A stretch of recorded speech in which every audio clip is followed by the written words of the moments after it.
I did not find lipstick on his collar. I found a hidden wire transfer code he thought I would miss. While my husband plotted to steal my life and hand it over to his mistress, I silently moved my assets and waited.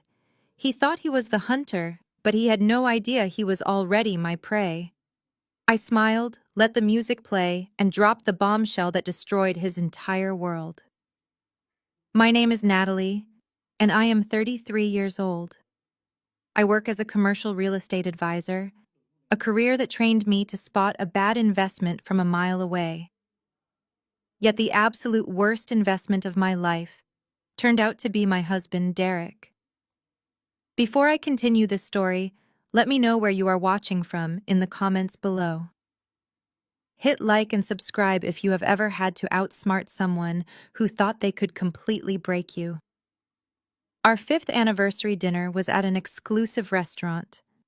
The private dining room glowed under a crystal chandelier. The table was set with heavy silver and delicate wine glasses. My mother-in-law, Patricia, sat to my right, her lips pursed in her usual expression of mild disgust. Across from me sat Derek. He wore a tailored suit looking every bit the successful wealth manager he portrayed himself to be. We had just finished our main course when Derek tapped his fork against his crystal wine glass. The delicate ringing sound brought a hush to the small room. I watched him stand up, expecting the usual rehearsed speech about our successful partnership. Instead, he reached into his leather briefcase resting on the empty chair beside him. He did not pull out a velvet jewelry box. He pulled out a thick, legal-sized manila envelope. He tossed it onto the center of the table. It slid across the smooth white linen and stopped exactly in front of my dinner plate. I stared at the bold print on the top page. Petition for dissolution of marriage. Derek buttoned his suit jacket and looked down at me with an expression completely void of any affection. He spoke in a loud, clear voice, making sure the waiters lingering near the door could hear every single word. I am filing for divorce, Natalie. My lawyer drew up these papers this morning. I expect you to sign them by tomorrow. And just so we are completely clear on the terms you will be signing over your equity in our $3 million house. I paid the down payment and I am keeping it. You have until the end of the weekend to pack your things and get out of my property. Patricia leaned forward. She did not look shocked. She looked absolutely thrilled. She placed her hand over her heart and let out a dramatic sigh. Oh, thank goodness, Derek. I have been telling you to do this for 2 years. She turned her cold, piercing gaze toward me. You should not be surprised by this, Natalie. You have been a complete failure as a wife. You work 70 hours a week pushing real estate deals, you refuse to start a family, and you do not even bother to cook my son a decent meal. You are 33, barren and selfish. Derek deserves a real woman who actually knows how to take care of a man. Someone who can give me grandchildren, not just profit margins. Derek nodded, completely validating his mother and her vicious insults. He leaned over the table, pressing his knuckles into the white tablecloth, trying to use his physical presence to intimidate me. The house stays with me, Natalie. Do not even try to fight me on this. You know I handle all the finances. I know exactly how much you are worth, and I know you cannot afford a protracted legal battle against my firm. You are going to sign the deed over, take whatever cash I decide to generously offer you from the joint checking account, and you are going to walk away quietly. If you make this difficult, I will make sure you leave this marriage with absolutely nothing. Any normal wife ambushed on her anniversary by the man she loved would have thrown her wine in his face and stormed out sobbing. But I did not cry. I did not scream. I just looked at the divorce papers, then looked up at Derek's arrogant face. He thought he had planned the perfect ambush. But what Derek and Patricia did not know was that I had already seen this coming. I was already 10 steps ahead of them. I did not give them the satisfaction of a single tear. I calmly raised my hand and signaled the waiter standing frozen near the door. I will have another glass of the Cabernet, please. I said, my voice perfectly steady. Derek frowned, his triumphant sneer faltering for a split second. Patricia scoffed, muttering something about me being an alcoholic in denial, but I just smiled and handed the petition for dissolution back to Derek. You should keep this safe, I told him smoothly. You are going to need it. To understand how I sat there completely unbothered while my marriage legally disintegrated, we have to go back exactly 3 months. It was a rainy Tuesday afternoon in early September. Derek was in Chicago for what he claimed was a crucial wealth management conference. I was working from home finalizing a major commercial lease agreement.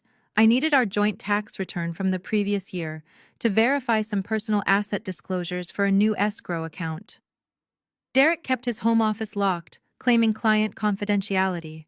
But I knew he hid the spare key inside the fake hollowed-out dictionary on the bookshelf in the hallway. I unlocked the heavy oak door and walked into his pristine workspace.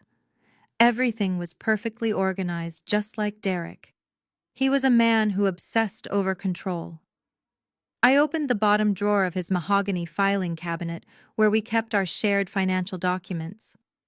I pulled out the thick folder labeled tax returns. But as I pulled the heavy stack of papers, a smaller folded document slipped out and fluttered to the Persian rug. I picked it up. It was not a tax form. It was a printed confirmation receipt from our primary joint savings account. I scanned the page and my blood ran cold. It was a wire transfer receipt dated 2 days prior. The amount was staggering. $500,000 had been moved out of our joint savings. My eyes darted to the recipient line. It did not go to our investment portfolio or any mutual fund we had discussed. The money was wired to an entity called Apex Skyline, LLC. I am a commercial real estate advisor. Dealing with limited liability companies is my daily bread and butter. People use shell companies for privacy, for tax benefits, or to hide assets. I immediately went to my laptop, opened the State Business Registry database, and typed in the name. The company had been formed barely a month ago. The registered agent was a generic corporate service, which meant the true owner was hidden behind layers of legal paperwork. But I noticed the filing address. It was a boutique law firm downtown. The exact same law firm Derek used for his high-net-worth clients. My husband had secretly siphoned $500,000 of our shared money into a shadow company. He did not leave a carelessly open text message. He did not come home smelling of cheap perfume. Derek was a finance guy. His betrayal was calculated hidden in bank codes and corporate registries. Derek always believed he was the smartest person in any room. He frequently belittled my career, calling me a glorified property flipper, while elevating his own role as a wealth manager. That arrogance was his fatal flaw. He assumed I would never look at the raw data. He expected me to trust him blindly while he manipulated our wealth behind my back. I sat in his leather chair, my heart pounding against my ribs like a trapped bird. My mind raced through our recent conversations. He had been overly critical lately, starting arguments over nothing, spending more hours at the office, and constantly talking about needing space to focus on his career. It all clicked. He was not just pulling away emotionally, he was quietly draining our assets. He was building a parachute funded by my hard work, preparing to jump out of our marriage and leave me crashing to the ground. As a woman who negotiates multi-million-dollar property deals for breakfast, I do not panic over numbers. I track them. I carefully folded the receipt exactly as I had found it and slipped it back into the tax folder. I put the folder back in the cabinet, locked the drawer, and returned the key to the hallway bookshelf. I did not call him screaming. I did not demand answers. Confronting a narcissist without a bulletproof strategy is financial suicide. If he knew I was on to him, he would move the rest of the money faster than I could hire a lawyer to freeze the accounts. I needed more information. I needed to know exactly what Apex Skyline LLC was buying with our money, and I needed to know who he was buying it for. The answer to both of those questions would come to me just 2 weeks later, delivered accidentally by the only decent person in his entire family. I did not give them the satisfaction of a single tear. I calmly raised my hand and signaled the waiter standing frozen near the door. "I will have another glass of the Cabernet, please," I said, my voice perfectly steady. Derek frowned, his triumphant sneer faltering for a split second. Patricia scoffed, muttering something about me being an alcoholic in denial, but I just smiled and handed the petition for dissolution back to Derek. You should keep this safe, I told him smoothly. You are going to need it. To understand how I sat there completely unbothered while my marriage legally disintegrated, we have to go back exactly 3 months. It was a rainy Tuesday afternoon in early September. Derek was in Chicago for what he claimed was a crucial wealth management conference. I was working from home finalizing a major commercial lease agreement. I needed our joint tax return from the previous year to verify some personal asset disclosures for a new escrow account. Derek kept his home office locked, claiming client confidentiality. But I knew he hid the spare key inside the fake hollowed-out dictionary on the bookshelf in the hallway. I unlocked the heavy oak door and walked into his pristine workspace. Everything was perfectly organized, just like Derek. He was a man who obsessed over control. I opened the bottom drawer of his mahogany filing cabinet where we kept our shared financial documents. I pulled out the thick folder labeled tax returns. But as I pulled the heavy stack of papers, a smaller folded document slipped out and fluttered to the Persian rug. I picked it up. It was not a tax form. It was a printed confirmation receipt from our primary joint savings account. I scanned the page and my blood ran cold. It was a wire transfer receipt dated 2 days prior. The amount was staggering. $500,000 had been moved out of our joint savings. My eyes darted to the recipient line. It did not go to our investment portfolio or any mutual fund we had discussed. The money was wired to an entity called Apex Skyline LLC. I am a commercial real estate advisor. Dealing with limited liability companies is my daily bread and butter. People use shell companies for privacy, for tax benefits, or to hide assets. I immediately went to my laptop, opened the State Business Registry database, and typed in the name. The company had been formed barely a month ago. The registered agent was a generic corporate service, which meant the true owner was hidden behind layers of legal paperwork. But I noticed the filing address. It was a boutique law firm downtown. The exact same law firm Derek used for his high-net-worth clients. My husband had secretly siphoned $500,000 of our shared money into a shadow company. He did not leave a carelessly open text message. He did not come home smelling of cheap perfume. Derek was a finance guy. His betrayal was calculated, hidden in bank codes and corporate registries. Derek always believed he was the smartest person in any room. He frequently belittled my career, calling me a glorified property flipper while elevating his own role as a wealth manager. That arrogance was his fatal flaw. He assumed I would never look at the raw data. He expected me to trust him blindly while he manipulated our wealth behind my back. I sat in his leather chair, my heart pounding against my ribs like a trapped bird. My mind raced through our recent conversations. He had been overly critical lately, starting arguments over nothing, spending more hours at the office, and constantly talking about needing space to focus on his career. It all clicked. He was not just pulling away emotionally. He was quietly draining our assets. He was building a parachute funded by my hard work, preparing to jump out of our marriage and leave me crashing to the ground. As a woman who negotiates multi-million-dollar property deals for breakfast, I do not panic over numbers. I track them. I carefully folded the receipt exactly as I had found it and slipped it back into the tax folder. I put the folder back in the cabinet, locked the drawer, and returned the key to the hallway bookshelf. I did not call him screaming. I did not demand answers. Confronting a narcissist without a bulletproof strategy is financial suicide. If he knew I was onto him, he would move the rest of the money faster than I could hire a lawyer to freeze the accounts. I needed more information. I needed to know exactly what Apex Skyline LLC was buying with our money, and I needed to know who he was buying it for. The answer to both of those questions would come to me just 2 weeks later, delivered accidentally by the only decent person in his entire family. 2 weeks after I found that wire transfer receipt, Patricia hosted a Labor Day barbecue in her sprawling suburban backyard. The afternoon was suffocatingly humid. matching the heavy, fake atmosphere of my marriage. Derek stood by the grill, a cold beer in his hand, holding court as he bragged to his uncles about his latest market predictions. He had barely spoken 3 words to me since we arrived, completely absorbed in his own inflated ego and constantly checking his phone. I sat on the edge of the stone patio, stirring a glass of iced tea, trying to play the part of the quiet, supportive wife.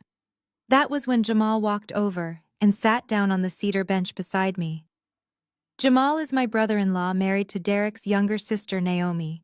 He is an incredibly sharp trauma surgeon, a brilliant African-American man, who always seemed entirely too good for the toxic dynamics of Derek's family.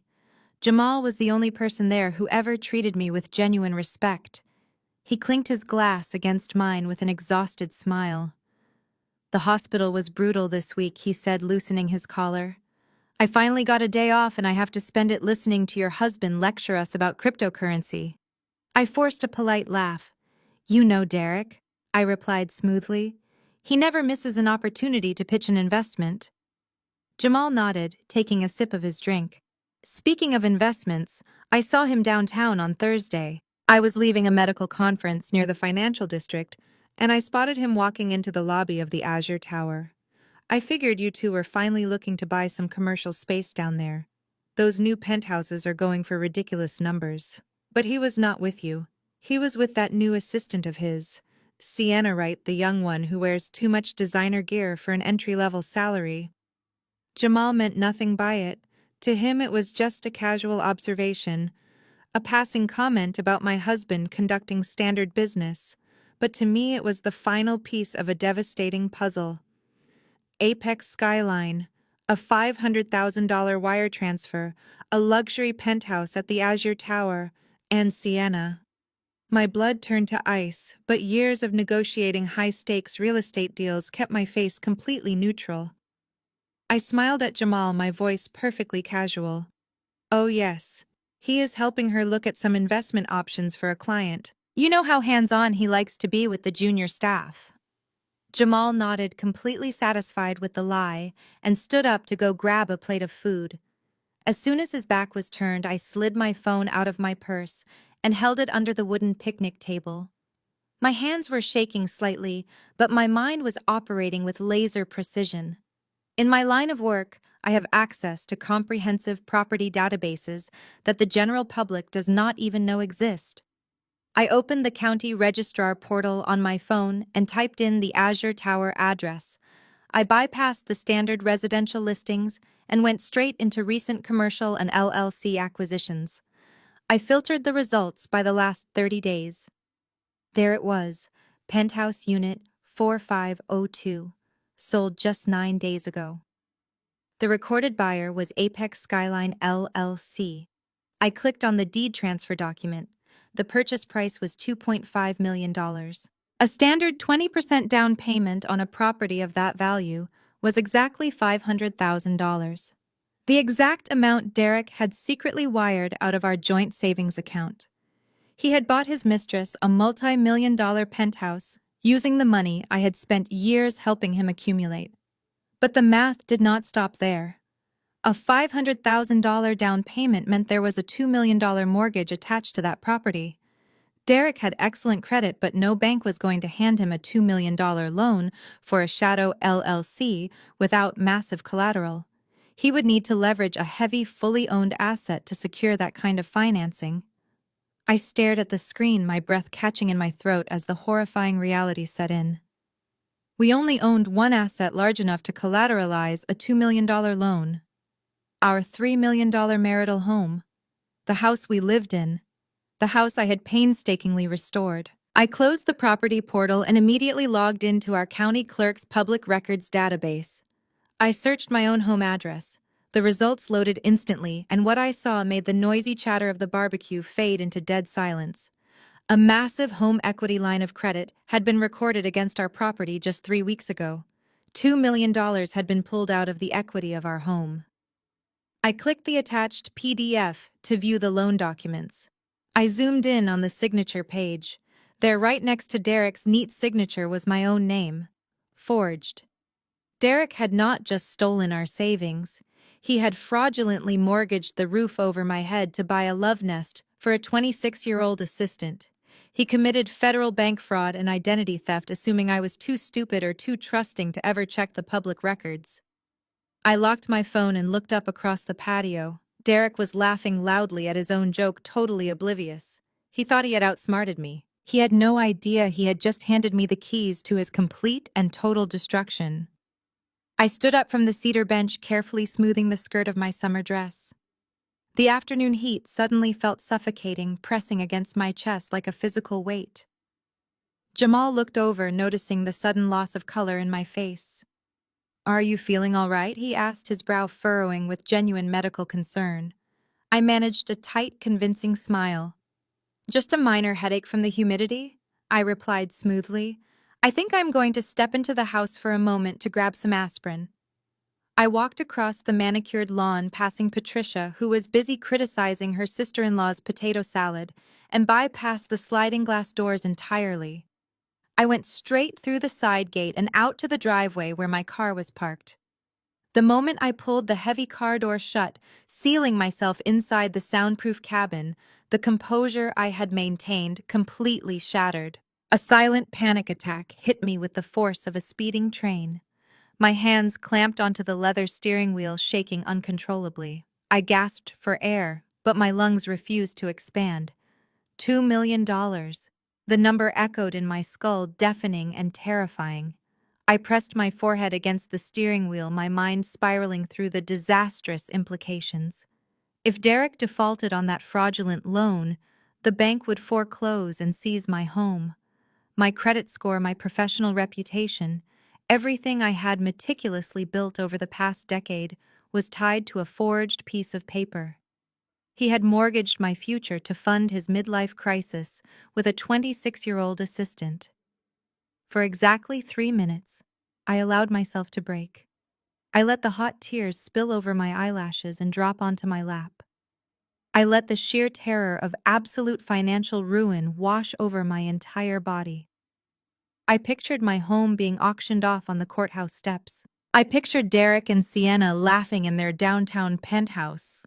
And then a switch flipped in my brain. I stopped. I looked at my reflection in the rearview mirror. I reached into the center console, pulled out a makeup wipe, and carefully erased the evidence of my temporary weakness. I was not going to be the hysterical, discarded wife begging for an explanation. I knew Derek. I knew his massive ego. Confronting a narcissist without a bulletproof strategy is financial suicide. If I marched out there right now and screamed at him, he would immediately know his secret was out. He worked in wealth management. He knew exactly how to move money offshore before a judge could even sign a freeze order. He would hire a ruthless defense team, drag me through years of expensive litigation, and leave me drowning in the debt he created. I could not fight him with emotion. I had to fight him with paperwork. I picked up my phone. I bypassed my usual corporate counsel and scrolled down to a contact I had saved from a ruthless commercial restructuring deal 3 years ago. Harrison Cole. Harrison was not a family law attorney who argued over alimony. He was a high-stakes asset protection and trust attorney. He was the legal equivalent of a ghost. He was the man you hired when you needed millions of dollars to legally vanish into thin air, entirely shielded from creditors' lawsuits and greedy spouses. He answered on the second ring. "Harrison." "It is. Natalie." I said, my voice completely devoid of emotion. "I apologize for calling on a holiday weekend, but I have a situation that requires your immediate expertise." "Natalie," he replied, his tone instantly shifting to business. "What kind of situation are we looking at?" "My husband has committed federal bank fraud by forging my signature on a $2 million home equity line of credit," I stated flatly. "He used the funds to purchase a luxury commercial property for his mistress under a shell company. He is currently unaware that I know. I need to completely isolate my business, my personal accounts, and my premarital assets before he files for divorce or defaults on the loan. I want an impenetrable wall between my money and his crimes." There was a brief pause on the line. I could hear the faint sound of a keyboard clacking as Harrison immediately started taking notes. Then he spoke, his voice dripping with absolute professional approval. "You did exactly the right thing by calling me first, Natalie. Most spouses let their emotions ruin their leverage. Do not confront him. Do not change your daily routine. Smile, make him dinner, and let him think he is a genius. Meanwhile, we are going to build a legal fortress around your wealth that not even a federal judge could easily dismantle. I want you in my office on Tuesday morning at 8 o'clock sharp. Bring every financial document, tax return, business ledger, and corporate charter you can quietly get your hands on. I will be there, I promised." I ended the call and took one final deep breath. The panic was entirely gone, replaced by a cold, sharp clarity. I stepped out of the car, smoothed my dress one last time, and walked back into the backyard. Derek was still standing by the grill, holding his beer, completely oblivious to the fact that I had just declared war. He looked up and smiled at me lazily. I smiled right back. He looked up and smiled at me lazily. I smiled right back. Exactly 1 month later, the war I was silently fighting moved from the shadows into a brightly lit ballroom. It was late October, exactly 2 months before the catastrophic anniversary dinner. Derek's wealth management firm was hosting its annual charity gala at the Grand Heritage Hotel downtown. The venue was dripping with ridiculous corporate opulence. Crystal chandeliers cast a warm glow over hundreds of guests, and a string quartet played softly in the background. Derek was entirely in his element. He wore a custom tuxedo and spent the first hour shaking hands with senior partners, aggressively schmoozing potential clients, and laughing a little too loudly. I stood faithfully by his side, playing the role of the perfect corporate wife. I wore a tailored emerald green evening gown, my posture impeccable. Inside, however, my mind was operating like a supercomputer. Thanks to my secret meetings with Harrison, my trust attorney, the invisible legal fortress around my assets was almost complete. Derek had absolutely no idea that the woman smiling politely next to him was methodically dismantling his financial future brick by brick. Just before the silent auction began, the crowd near the main entrance parted slightly. Sienna walked in. She was technically supposed to be a junior administrative assistant, but she entered the ballroom like she owned the entire firm. She wore a plunging black silk dress that blatantly violated corporate etiquette. But what caught my eye was not the dress. It was the blinding sparkle resting heavily against her collarbone. It was a massive, intricately cut diamond necklace. My breath hitched in my throat, but not out of jealousy. I knew exactly where that necklace came from. 2 days prior, while reviewing the hidden transaction logs my attorney had successfully subpoenaed from our joint black card, I saw a pending charge for $40,000 at an exclusive boutique jeweler. When I casually asked Derek about it, he lied without blinking. He claimed it was a corporate retirement gift for a departing board member. He had swiped our joint credit card, spending $40,000 of my money to drape diamonds around his mistress's neck. Sienna spotted us standing near the towering champagne fountain. Instead of respectfully avoiding the wife of the man she was sleeping with, she walked directly toward us. She possessed the reckless arrogance of a young woman who believed she had already won the ultimate prize. Her eyes locked onto mine, gleaming with a toxic mixture of triumph and malice. "Good evening, Derek," she purred, her voice entirely too intimate. She then turned her gaze to me, stretching her lips into an utterly fake smile. "And Natalie, it is so nice to finally meet you in person. Derek talks about you all the time at the office." She reached out to take a full glass of champagne from a passing waiter. As she turned back toward me, she intentionally stumbled forward. Her wrist flicked deliberately, and a splash of cold champagne rained down. The liquid narrowly missed the bodice of my silk gown, but splashed heavily onto my expensive satin heels. "Oh my goodness, I am so sorry," Sienna gasped, though her voice carried absolutely zero genuine regret. She dabbed lazily at the air with a cocktail napkin. "I am just so clumsy tonight. But you know what they say in this industry? Out with the old, in with the new." She looked me up and down, making sure the cruel insult landed perfectly. Derek shifted uncomfortably, a flash of genuine panic crossing his face. He reached out and lightly grabbed Sienna's elbow, stepping quickly between us. "Sienna, please be careful," Derek muttered, his jaw tight. He looked at me, trying desperately to gauge my reaction. "Natalie, let me get you a towel for your shoes." Any other betrayed wife would have caused a massive scene, screaming at the mistress and humiliating her cheating husband in front of his entire firm. That was exactly what Sienna wanted. She wanted me to act crazy and unhinged, giving Derek the perfect public excuse to file for divorce.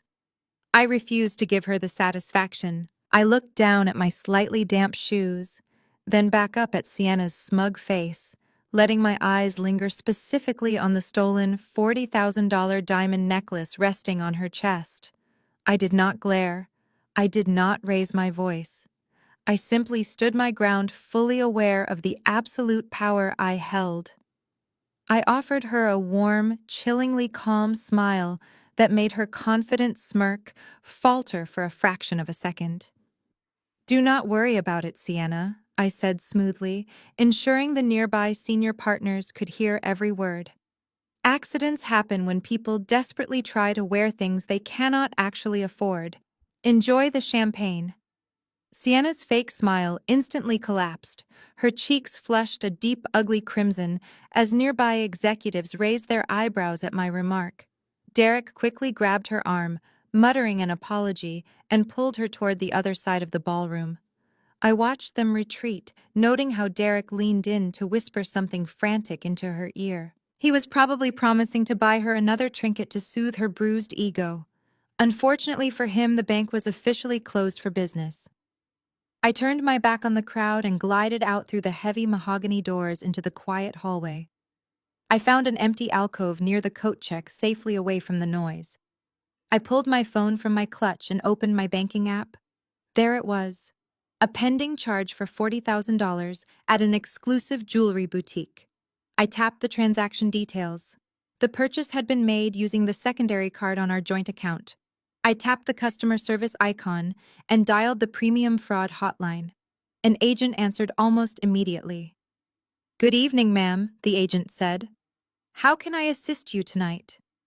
I kept my voice perfectly calm and laced with just the right amount of urgent concern. "Hello. I am calling to report a stolen credit card. I am at a crowded charity event and my husband just realized his wallet is missing. We are very concerned because I am looking at our app right now, and there is a pending charge for $40,000 at a jewelry store that neither of us authorized." "I completely understand your concern," the agent replied, her fingers clacking rapidly over her keyboard. "I am immediately locking the entire account. The primary and all secondary cards are now officially frozen. I will flag the jewelry charge as fraudulent, and since the card was reported stolen, any physical cards presented for payment will prompt a confiscation code to the merchant." "Thank you so much," I said smoothly. I ended the call, slipped my phone back into my purse, and took a deep breath. The trap was set. Now I just had to wait for the mouse to step on the cheese. I walked back into the grand ballroom just as the silent auction transitioned into the cocktail hour. I scanned the room and spotted Sienna. She had recovered her arrogant posture and was currently standing at the premium charity bar, surrounded by 3 senior managing partners from Derek's firm. Derek was nowhere to be seen, likely cornered by a client. Sienna was clearly using this opportunity to play the gracious hostess, desperately trying to elevate her status among the executives. I moved closer, remaining completely unnoticed behind a massive floral arrangement. I could hear her loud, confident voice drifting over the soft jazz music. "Please, gentlemen, let me handle this round," Sienna insisted, waving her hand dismissively.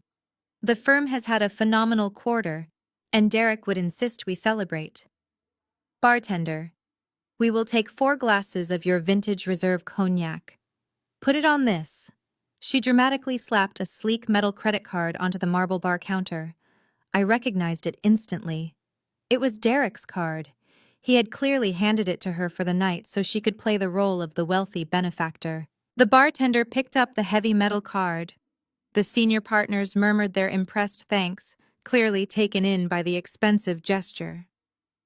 The bartender inserted the chip into the point-of-sale terminal.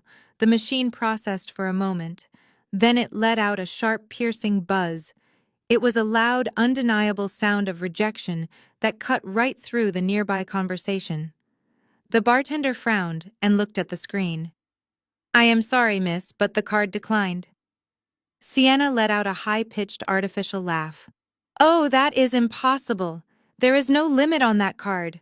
Just run it again. The machine is probably glitching."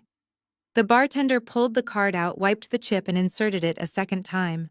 The machine processed, and once again emitted that harsh, loud beep. This time, a red light flashed on the terminal. The bartender looked up, his expression hardening into professional coldness. He did not hand the card back. Instead, he pulled it from the machine and slipped it into his apron pocket. "I am not running it again, miss. The system is giving me a confiscation code. That means this card has been reported lost or stolen, and I am legally required to keep it." The color drained entirely from Sienna's face. The three senior partners standing around her exchanged sharp, uncomfortable glances. One of them, the managing director of the firm, stepped back slightly, distancing himself from the sudden stench of fraud. "Excuse me," Sienna demanded, her voice cracking with rising panic. "You cannot take that. That is my boyfriend's card. Give it back to me right now." "I am sorry, but I cannot do that," the bartender replied loudly, attracting the attention of several other guests. "If you have an issue, you can contact the issuing bank. Would you like to pay for these 4 drinks with another form of payment? The total is $1,200. Sienna stood frozen, her eyes darting around like a trapped animal. She did not have $1,000 to her name. The managing director cleared his throat, his face a mask of corporate disapproval. "Never mind the drinks," he said coldly to the bartender. "We will be mingling elsewhere." The partners turned and walked away, leaving Sienna standing completely alone at the bar. She looked utterly humiliated, staring at the empty marble counter, while whispers began to ripple through the crowd.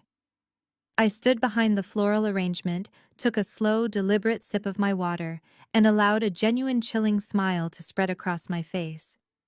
She thought she could casually play with my money, but she had just learned the hard way that I held all the cards. 2 days after the charity gala, the fallout from the frozen credit card was suffocating our house. Derek was pacing the floors late at night, aggressively whispering into his phone in the basement. He told me the bank had made a massive administrative error, freezing the accounts by mistake. I just nodded and poured him coffee, playing the role of the oblivious wife. He was panicking because without that card, he had no way to fund Sienna's expensive tastes or pay the maintenance fees on the penthouse he fraudulently bought. His perfect double life was beginning to crack. But Derek was too much of a coward to confront me directly about our failing marriage. Instead, he deployed his favorite weapon. He sent his mother. It was Saturday morning. I was sitting at the kitchen island, reviewing some commercial zoning permits on my laptop, when I heard the heavy front door swing open. I had not given Patricia a key, but Derek always made sure she had full access to our lives. I closed my laptop just as Patricia marched into the kitchen. She did not say hello. She dropped a box of heavy-duty black trash bags onto the granite counter with a loud thud. "What are you doing here, Patricia?" I asked, keeping my voice soft and confused. She crossed her arms, her designer handbag dangling from her wrist. "I am doing what a mother has to do when her son is trapped in a toxic environment," she announced coldly. "Derek is crumbling under the stress of his job, Natalie. He works day and night to provide this beautiful home for you. And what do? You give him absolutely no peace. He looks exhausted. He told me he cannot even sleep in his own bedroom anymore, because the tension is too thick. So I am fixing it." Before I could respond, she turned on her heel and marched up the oak staircase. I followed her, keeping my expression anxious just the way she liked it. She walked straight into the master bedroom, ripped open the box of trash bags, and walked into my walk-in closet. Without a single ounce of hesitation, Patricia started pulling my expensive silk blouses and tailored blazers off their hangers. She shoved them carelessly into a black plastic bag. Patricia, stop, I said, injecting a slight tremble into my voice. What are you doing with my clothes? You are moving into the guest room at the end of the hall, she dictated, not even pausing her destructive packing. Derek needs his own space to breathe. He needs a sanctuary away from your constant nagging and your obsession with your little real estate hobby. A successful wealth manager cannot perform at his peak when he comes home to a cold, unsupportive wife. If you actually cared about him, you would have offered to move out of this room months ago. She grabbed a stack of my cashmere sweaters and dumped them into another bag. It was a blatant invasion of my privacy, a physical manifestation of her complete disrespect for my place in this home. She was literally bagging up my life like garbage, trying to erase my presence from the master suite so her golden child could have his space. Most likely Derek wanted the room to himself so he could call Sienna late at night without having to hide in the basement. My instinct was to snatch the bags from her hands, kick her out of my house, and change the locks. But Harrison, my trust attorney, had been very clear. Let them think they are winning. Let them feel completely in control. The more arrogant they become, the more mistakes they will make. So I forced tears to well up in my eyes. I let my shoulders slump. I looked down at the hardwood floor, playing the part of the broken, defeated woman she desperately wanted me to be. Fine, I whispered, letting my voice crack perfectly. If that is what Derek really needs right now, I will move to the guest room. I just want him to be happy. Patricia paused, a triumphant smirk spreading across her face. She looked at me like I was a pathetic insect she had just squashed under her shoe. It is about time you started putting his needs first, she sneered. Grab that bag of shoes and start dragging it down the hall. I want this closet cleared out by noon. I picked up the heavy black bag and slowly dragged it toward the guest bedroom. I kept my head down, letting my hair hide my face. Patricia thought she was putting me in my place. She thought she was humiliating me by treating me like an unwanted tenant in my own home. But as soon as I reached the guest room and closed the door behind me, the fake tears vanished instantly. I did not care about the master bedroom. I did not care about the clothes. Because while Patricia was busy playing interior decorator, I had a much more important task to complete. I opened my laptop and connected to my secure mobile hotspot. I had corporate assets to move, and she had just given me the perfect, undisturbed afternoon to do it. I sat on the edge of the queen-sized guest bed, listening to the muffled sounds of Patricia aggressively tearing hangers off the racks down the hall. I pulled my laptop from its leather case connected to my encrypted mobile hotspot and opened the secure client portal Harrison had set up for me. The screen glowed with the final heavily customized legal documents we had been preparing for the past month. In the state we lived in, any business built during a marriage was considered marital property. Derek, in all his arrogant glory, fully expected to take 50% of my commercial real estate consulting firm when he eventually filed for divorce. He constantly belittled my work, calling it a cute little hobby, but his wealth management brain knew exactly how much revenue my firm generated. He was planning to use my life's work to subsidize his future with Sienna. I was about to make sure he did not get a single dime. The document glowing on my screen was the formation of an irrevocable trust based in Delaware. Delaware has some of the most impenetrable corporate privacy and asset protection laws in the country. Because Derek had not yet formally filed any divorce papers, there was no legal injunction preventing me from moving my own assets. I was completely free to restructure my business portfolio. And that was exactly what I was doing, right under his mother's nose. I clicked the first digital signature prompt. With that single stroke, I transferred 100% of my voting shares and ownership equity into the trust. I clicked again legally, assigning all of my corporate bank accounts, my lucrative client contracts, my intellectual property, and my future commission pipelines to the newly formed entity. Technically, as of this exact moment, I no longer owned my own company. The trust owned it, and I was the sole managing beneficiary. Down the hall, I heard a loud crash as Patricia likely knocked over my jewelry box in her haste to pack up my belongings. I smiled, ignoring the noise, and focused on the screen. The beauty of an irrevocable trust is right in the name. It cannot be revoked, altered, or dissolved by a bitter spouse or a greedy divorce lawyer. By the time Derek's legal team tried to audit my assets during the divorce proceedings, they would find a perfectly legal, impenetrable wall. My multi-million-dollar business simply did not exist in our marital estate anymore. It was the ultimate financial checkmate. Derek had used my forged signature to steal $2 million from the equity of our home, tying me to his massive federal crime. But I was using perfectly legal, meticulously drafted corporate law to legally vanish my wealth. He thought he was playing a brilliant game of chess, but he did not realize I had already flipped the entire board. I reviewed the final page of the transfer agreement. Everything was flawless. I typed in my secure authorization code and hit the submit button. A green checkmark appeared on the screen, followed by an automated email notification from Harrison's law firm. The transfer was officially recorded. The deed was done. My empire was secure, locked away in a Delaware vault where Derek's greasy fingers could never reach it. I closed my laptop and slipped it under the guest room mattress just as the door handle rattled. Patricia kicked the door open, struggling under the weight of two massive black trash bags, bulging with my designer shoes and handbags. She dropped them onto the hardwood floor with a heavy thud, wiping a bead of sweat from her heavily powdered forehead. There, Patricia panted, looking around the small, sparse guest room with a look of extreme satisfaction. That is the last of it. I have cleared out every single drawer. The master suite is finally Derek's again. I expect you to keep your mess confined to this room, Natalie. If I come over here and find your real estate files cluttering up his kitchen island again, I will throw them in the trash myself. Do you understand me? I looked at the pathetic plastic bags holding my clothes. Patricia thought she had just achieved a massive victory.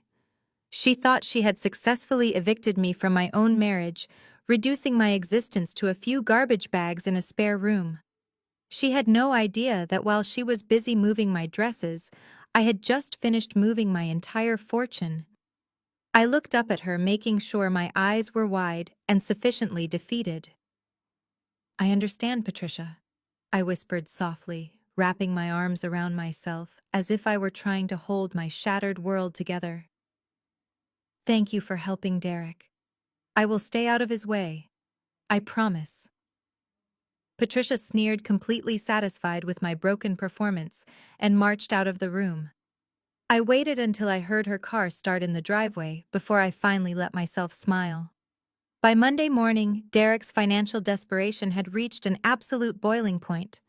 The frozen black card meant he could no longer fund Sienna's extravagant lifestyle. Worse, the luxury penthouse he had secretly purchased under his shell company required exorbitant monthly maintenance fees, and the bank holding that fraudulent $2 million mortgage was expecting their first massive interest payment.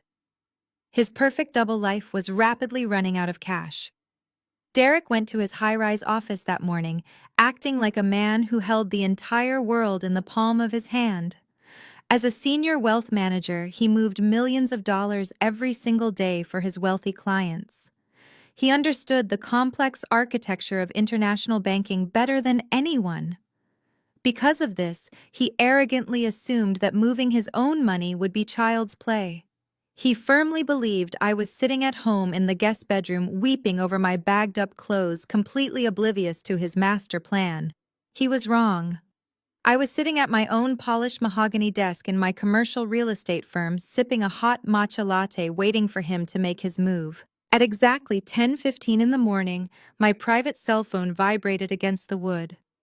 It was a high-priority push notification from the covert financial tracking software Harrison had discreetly attached to all of our remaining marital accounts. I set down my coffee cup and opened the encrypted portal on my laptop. The dashboard immediately lit up with a massive pending transaction. I watched the screen in absolute silence as Derek initiated a catastrophic wire transfer. He was moving $500,000. It was the entire remaining balance of our liquid joint savings. He was completely draining the account we had built together over 5 years. I quickly clicked on the destination routing number to trace the funds. The money was not going to his Apex Skyline LLC this time. It was being routed internationally. The destination was an offshore account located in the Cayman Islands, registered under a newly minted entity called Sienna Global Management. Derek was actively attempting to hide $500,000 outside the legal jurisdiction of the United States family court system. He was moving the cash so that when he finally handed me those divorce papers, he could legally claim our accounts were empty. But Derek made one fatal, spectacular mistake. His massive ego blinded him to the basic rules of digital forensics. He was too impatient to wait until he got home to use a private network. He executed the transfer while sitting right at his desk. When I expanded the raw data of the transaction header, the originating IP address was clearly visible. I ran a quick trace on the sequence of numbers. It registered directly to the secure corporate servers of his wealth management firm. My jaw actually dropped for a fraction of a second.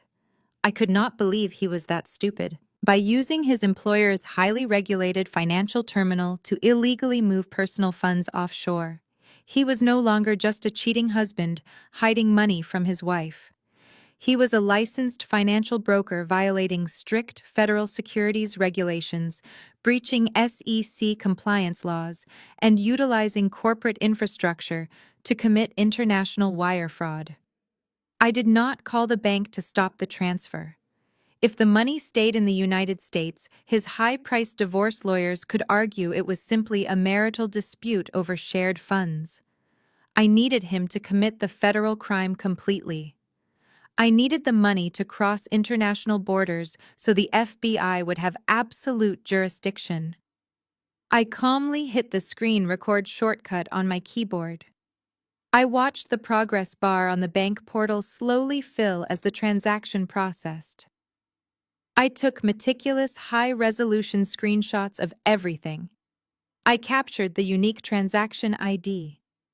I captured the Cayman Islands routing numbers. I captured the name of Sienna's offshore entity. And most importantly, I captured the time-stamped corporate IP address, proving exactly where Derek was sitting when he hit send. The screen flashed green. The wire transfer was officially completed. I refreshed the page to view the new balance of our primary joint savings account. The number plummeted from $500,000 down to exactly $12.00. He had deliberately left me with $12, perhaps thinking it was a funny joke, a final insult, before he tossed me out onto the street. I smiled, a cold, sharp feeling of absolute victory washing over me. Every single digital footprint he had just left behind was instantly saved, encrypted, and backed up to my secure cloud drive. I downloaded the final PDF confirmation receipt generated by the bank system. I attached the screenshots, the screen recording, and the PDF to a new email. I sent the entire devastating digital packet directly to my trust attorney Harrison with a simple 2-word subject line: "Checkmate secured." Within 3 minutes, Harrison replied to the email with a single thumbs-up emoji. We now possessed the exact leverage required to destroy Derek not just in divorce court, but in federal criminal court. The trap I had spent the last 2 months carefully constructing was finally loaded and armed. All that was left to do was wait for the perfect public moment to pull the trigger. Derek thought he was preparing to leave me with nothing, but he was actually meticulously building his own federal prison cell. Derek thought he was preparing to leave me with nothing, but he was actually meticulously building his own federal prison cell. Harrison called me less than 10 minutes after receiving my email. He confirmed that the Delaware Trust was fully funded and ironclad. My real estate consulting firm and all my legitimate assets were now legally untouchable. Now he told me it was time for me to handle the criminal side of this disaster. Family court judges dealt with the division of assets and alimony, but they rarely prosecuted financial crimes with the speed and aggression that federal investigators did. If I waited for the divorce proceedings to expose his theft, his high-powered corporate defense attorneys might find a way to quietly settle the matter to protect his wealth management firm from public embarrassment. I could not let that happen. Derek needed to face the full, unmitigated wrath of the federal government. I spent the rest of the afternoon sitting at my mahogany desk compiling a master dossier. I did not just have a single piece of evidence. I had built a comprehensive, undeniable roadmap of his entire criminal enterprise. First, I organized the county clerk records and the bank documents proving he forged my signature on the $2 million home equity line of credit. That was textbook federal bank fraud. Next, I attached the property deed showing he used those illicit funds to purchase the luxury penthouse under the Apex Skyline Company, proving money laundering, and the direct misappropriation of marital assets. Then I added the digital logs from our frozen credit card, showing his arrogant attempt to fund Sienna with my money. Finally, I prepared the crown jewel of the collection: the high-resolution screenshots and server logs proving he initiated an international wire transfer of $500,000 to a Cayman Islands offshore account. Crucially, I highlighted the fact that he used the heavily regulated corporate servers of his wealth management firm to execute the illicit transfer. That single action violated dozens of compliance regulations and federal wire fraud statutes. He had used a secure institutional network to commit a major felony. I did not yell. I did not throw plates against the wall. I did not drive down to his office to confront him. I simply opened a secure encrypted browser window. I navigated straight to the electronic tip line for white-collar financial crimes operated by the Federal Bureau of Investigation. I filled out the anonymous submission form detailing the exact nature of the fraud, the massive dollar amounts involved, and the specific individuals and shell companies connected to the theft. I uploaded the massive digital file containing every single piece of documentary evidence. Once the progress bar hit 100%, I clicked submit. I did not stop there. I immediately opened another tab and went to the official whistleblower portal for the Securities and Exchange Commission. Because Derek had used his firm's proprietary trading floor network to move stolen personal funds offshore, the agency would view him as a massive liability who was actively compromising the integrity of the financial markets. I submitted the same dossier to them, making absolutely sure to highlight the corporate network data. I provided them with everything they needed to secure a warrant and raid his office. When Derek walked through the front door that evening, he looked like a man who had just conquered the entire world. He tossed his expensive leather briefcase onto the entryway table and loosened his silk tie, completely oblivious to the massive federal dragnet I had just pulled tight around his neck. He walked into the kitchen, grabbed a bottle of sparkling water from the refrigerator, and offered me a deeply condescending smile. He leaned against the granite counter and asked me how my little real estate projects were going. He acted as if he had not just stolen the last $500,000 from our joint savings account mere hours ago. He was high on the thrill of his own perceived genius. He believed he had successfully outsmarted his wife, hidden his money, and secured a luxurious future with his young mistress. I smiled back at him, perfectly mimicking the supportive, submissive wife he wanted to see. I told him my day was fine, and that I was looking forward to our upcoming anniversary dinner. I poured him a glass of water and asked him if he had a productive day at the office. He laughed a deep, arrogant sound and said he had finalized some major transitions that would set him up for life. He was absolutely right about that. He had no idea that while he was busy planning his grand exit, federal investigators were already opening a criminal file with his name firmly stamped on the cover. The trap was set, the bait was taken, and his massive ego was marching him straight into absolute ruin. The very next morning, the illusion of our peaceful cohabitation shattered completely. I was standing by the kitchen island drinking my black coffee when a heavy knock echoed through the front hallway. I opened the door to find a man in a windbreaker holding a thick manila envelope. He asked to confirm my name, shoved the envelope into my hands, and walked away without another word. I tore open the seal and pulled out a stack of legal documents bearing the letterhead of one of the most ruthless family law firms in the city. The top page was an emergency ex parte motion, immediately followed by a brutal 7-day notice to vacate the premises. I scanned the dense legal jargon, my blood turning to ice water despite my intense preparations. Derek was not just filing for a standard divorce. He was actively trying to destroy my character. His lawyer had drafted a fictitious narrative claiming I was severely mentally unstable. The motion alleged that I was suffering from severe paranoia, that I had been exhibiting erratic and threatening behavior, and that I posed an immediate physical danger to the household.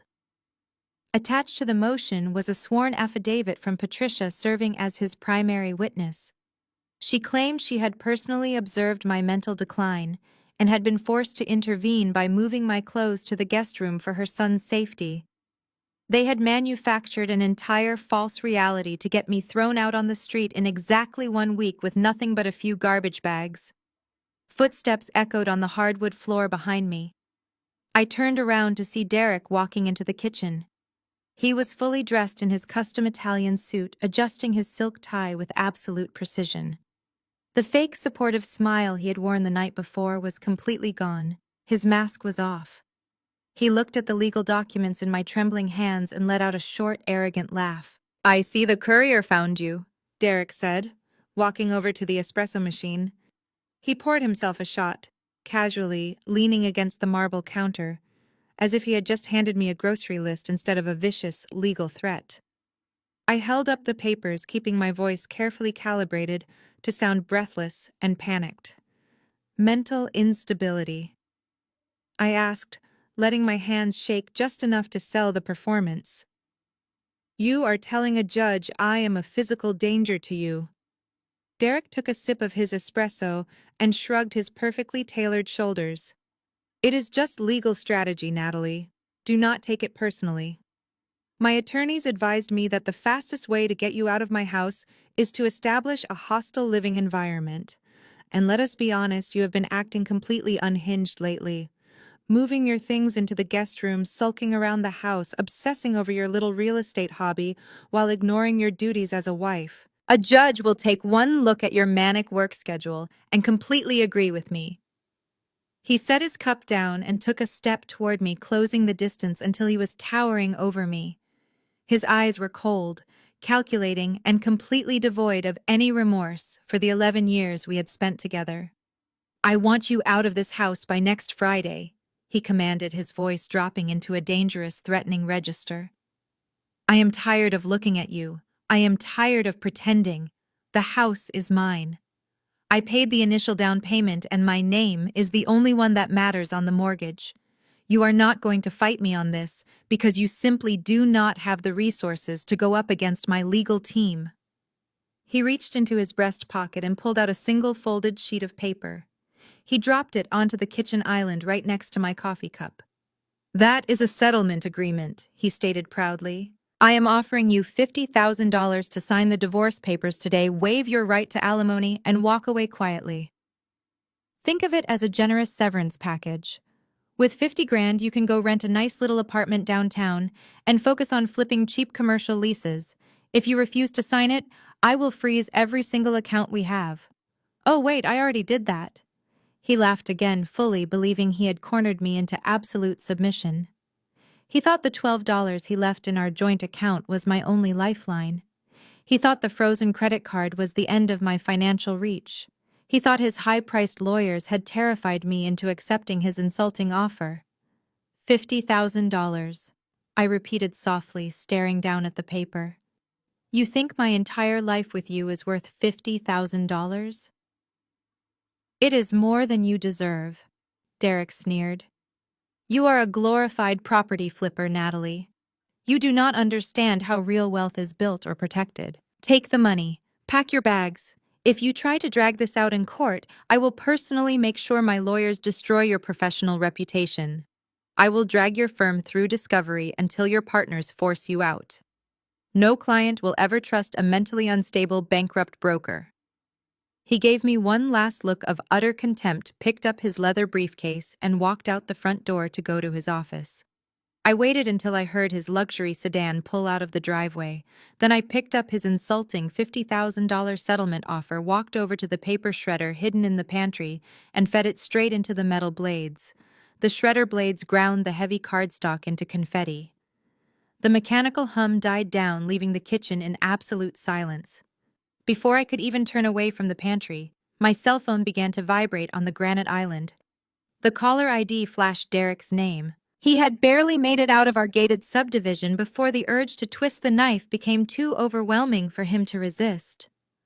I cleared my throat, took a deep breath, and answered the call. I did not say a word, letting the silence hang heavy on the line. I wanted him to think I was too paralyzed by fear to even speak. "Are you reading it?" he asked, his voice echoing slightly over his car's Bluetooth system. He sounded incredibly smug, like a predator playing with a wounded animal. "I hope you are carefully reviewing the terms, Natalie, because that $50,000 is the absolute best deal you are ever going to get." I forced a slight trembling gasp into my voice. "Derek, you cannot be serious about this," I whispered, making sure I sounded completely devastated. "You are trying to throw me out of my own home in 7 days. You froze my credit cards. You drained the joint savings account. How am I supposed to secure an apartment? How am I supposed to hire a lawyer?" "You do not hire a lawyer," he snapped back immediately. "That is the whole point. If you try to fight me, I will completely destroy you.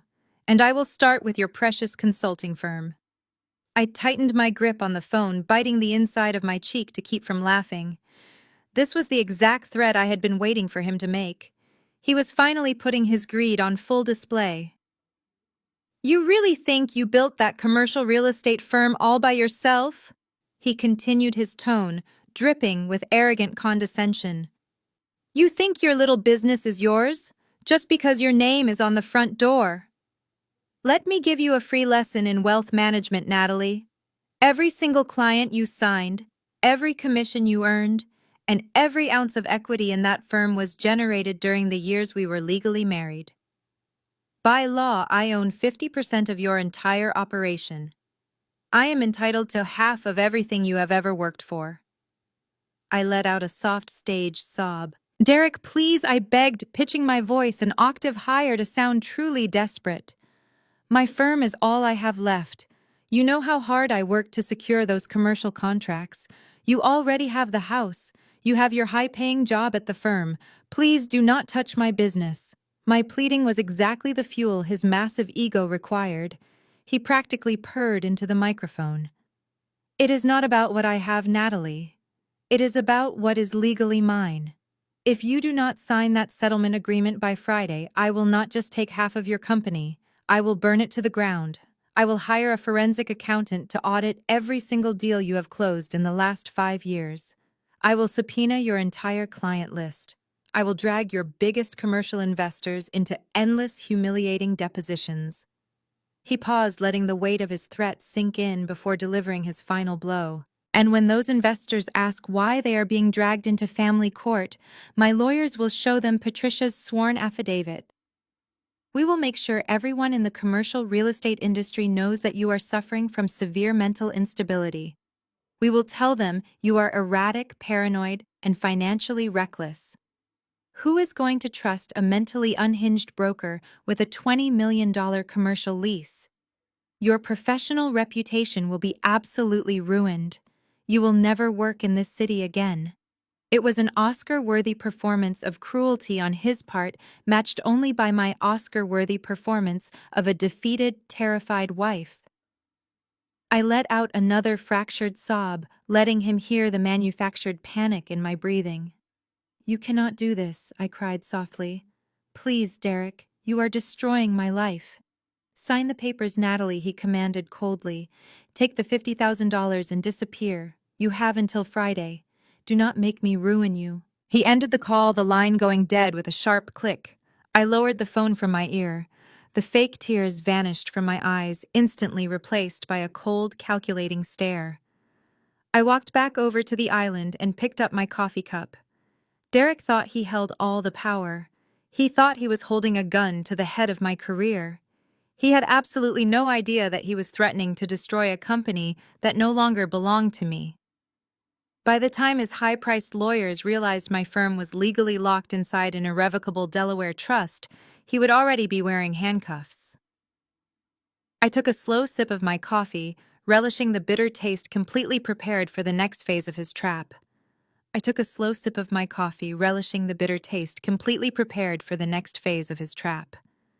3 days later, that trap took the physical form of a mandatory pre-trial mediation meeting. Derek and his legal team had aggressively pushed for this session, fully believing they could intimidate me into signing his pathetic $50,000 settlement before we ever set foot inside a real courtroom. The mediation was held in a sterile, glass-walled conference room at his lawyer's high-end downtown firm. The space was designed to intimidate. From the panoramic views of the city skyline to the heavy mahogany table, everything screamed corporate dominance. The mediator, a silver-haired retired judge named Mr. Reynolds, sat at the head of the table. Derek sat to his right, wearing a pristine navy bespoke suit, exuding an aura of manufactured solemnity. His lawyer, a ruthless bulldog of a man in an equally expensive suit, sat firmly by his side. I sat completely alone on the opposite side of the massive table. I had intentionally told Harrison, my trust attorney, not to attend. I needed Derek to believe I was isolated, vulnerable, and completely defenseless. But Derek had not come alone. He had brought a special guest to help drive the final nail into my coffin. Patricia. Bringing a character witness to a preliminary financial mediation is highly unusual, but Derek's lawyer had vigorously argued that Patricia's testimony was absolutely vital to establish the hostile living environment that justified my immediate eviction. Mr. Reynolds allowed it. From the moment we sat down, it was glaringly obvious that the mediator was heavily swayed by Derek's polished, wealthy persona. Derek was a senior wealth manager who spoke the language of the elite, and Mr. Reynolds treated him like a respected colleague rather than a party in a bitter dispute. Once the pleasantries were concluded, Patricia did not waste a single second. She leaned across the heavy table, her heavy gold bracelets clanking loudly against the wood, and unleashed a highly choreographed barrage of absolute fiction. "Natalie is completely financially illiterate," Patricia announced to the mediator, her voice dripping with fake maternal sorrow. "My son has spent the last decade carrying the entire financial burden of their household on his shoulders. She plays around with these little commercial real estate properties, pretending to be a big shot, but she barely breaks even. Derek has had to constantly bail out her failing business just to keep the lights on and maintain her delusion of success." I kept my hands folded neatly in my lap and my face completely blank. Derek had stolen $2 million from our home equity, yet his mother was sitting here under oath calling me the financial burden. But Patricia did not stop at my career. She went straight for the throat, weaponizing the most personal aspects of my life. "She is incredibly selfish and utterly neglectful as a wife," Patricia continued, dabbing at a completely dry eye with a monogrammed tissue. "She refused to give my son children because she only cares about herself and her fake career. She is barren by choice. The stress of dealing with her volatile moods, her constant paranoia, and her endless demands for his hard-earned money has nearly destroyed my son. I had to personally go to their house last week and move her things out of the master bedroom because Derek was terrified of her erratic behavior. She is a physical danger to him." Derek played his part flawlessly. I watched Mr. Reynolds. I watched Mr. Reynolds. The supposedly impartial mediator was nodding slowly, taking detailed notes on his yellow legal pad. He looked at Derek with an expression of deep professional sympathy. He saw exactly what they wanted him to see. A hardworking, highly successful, affluent man who had been ruthlessly victimized by an unstable, gold-digging, emotionally abusive wife. "Ms. Natalie," Mr. Reynolds said, turning his gaze toward me with a look of stern disapproval. "These are very serious allegations. Your husband is offering you a clean break and a $50,000 settlement to help you transition into an independent life. Given the circumstances described here today, and considering you do not even have legal counsel present to dispute these financial claims, I strongly suggest you consider his generous offer. If this goes before a judge, the outcome could be significantly worse for you." It took every ounce of self-control I possessed not to laugh out loud right there in the boardroom. They had laid out their entire pathetic strategy, completely unaware that I held the nuclear launch codes to their entire existence. I forced my lower lip to tremble slightly. I looked away from the mediator and stared down at the polished wood of the table, making sure my shoulders slumped forward in a posture of total defeat.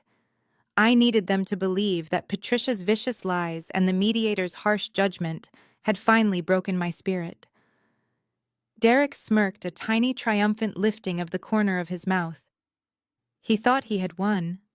He thought I was finally ready to surrender. Derek smirked, a tiny triumphant lifting of the corner of his mouth. He thought he had won. He thought I was finally ready to surrender. I took a shuddering breath, letting a single perfectly timed tear roll down my cheek.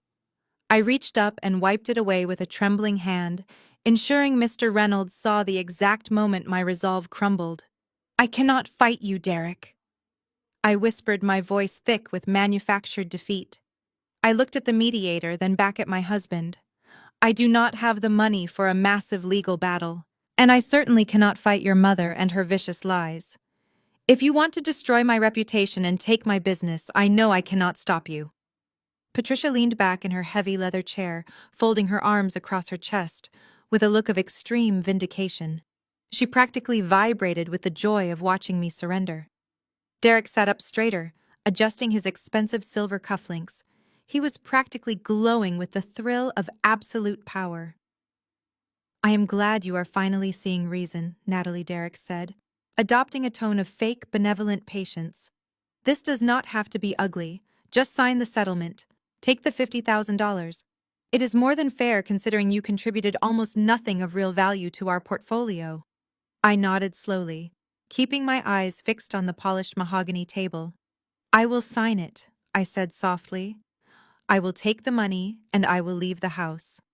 But I need one thing from you first." Derek's lawyer immediately leaned forward, his eyes narrowing with suspicion like a guard dog trained to attack.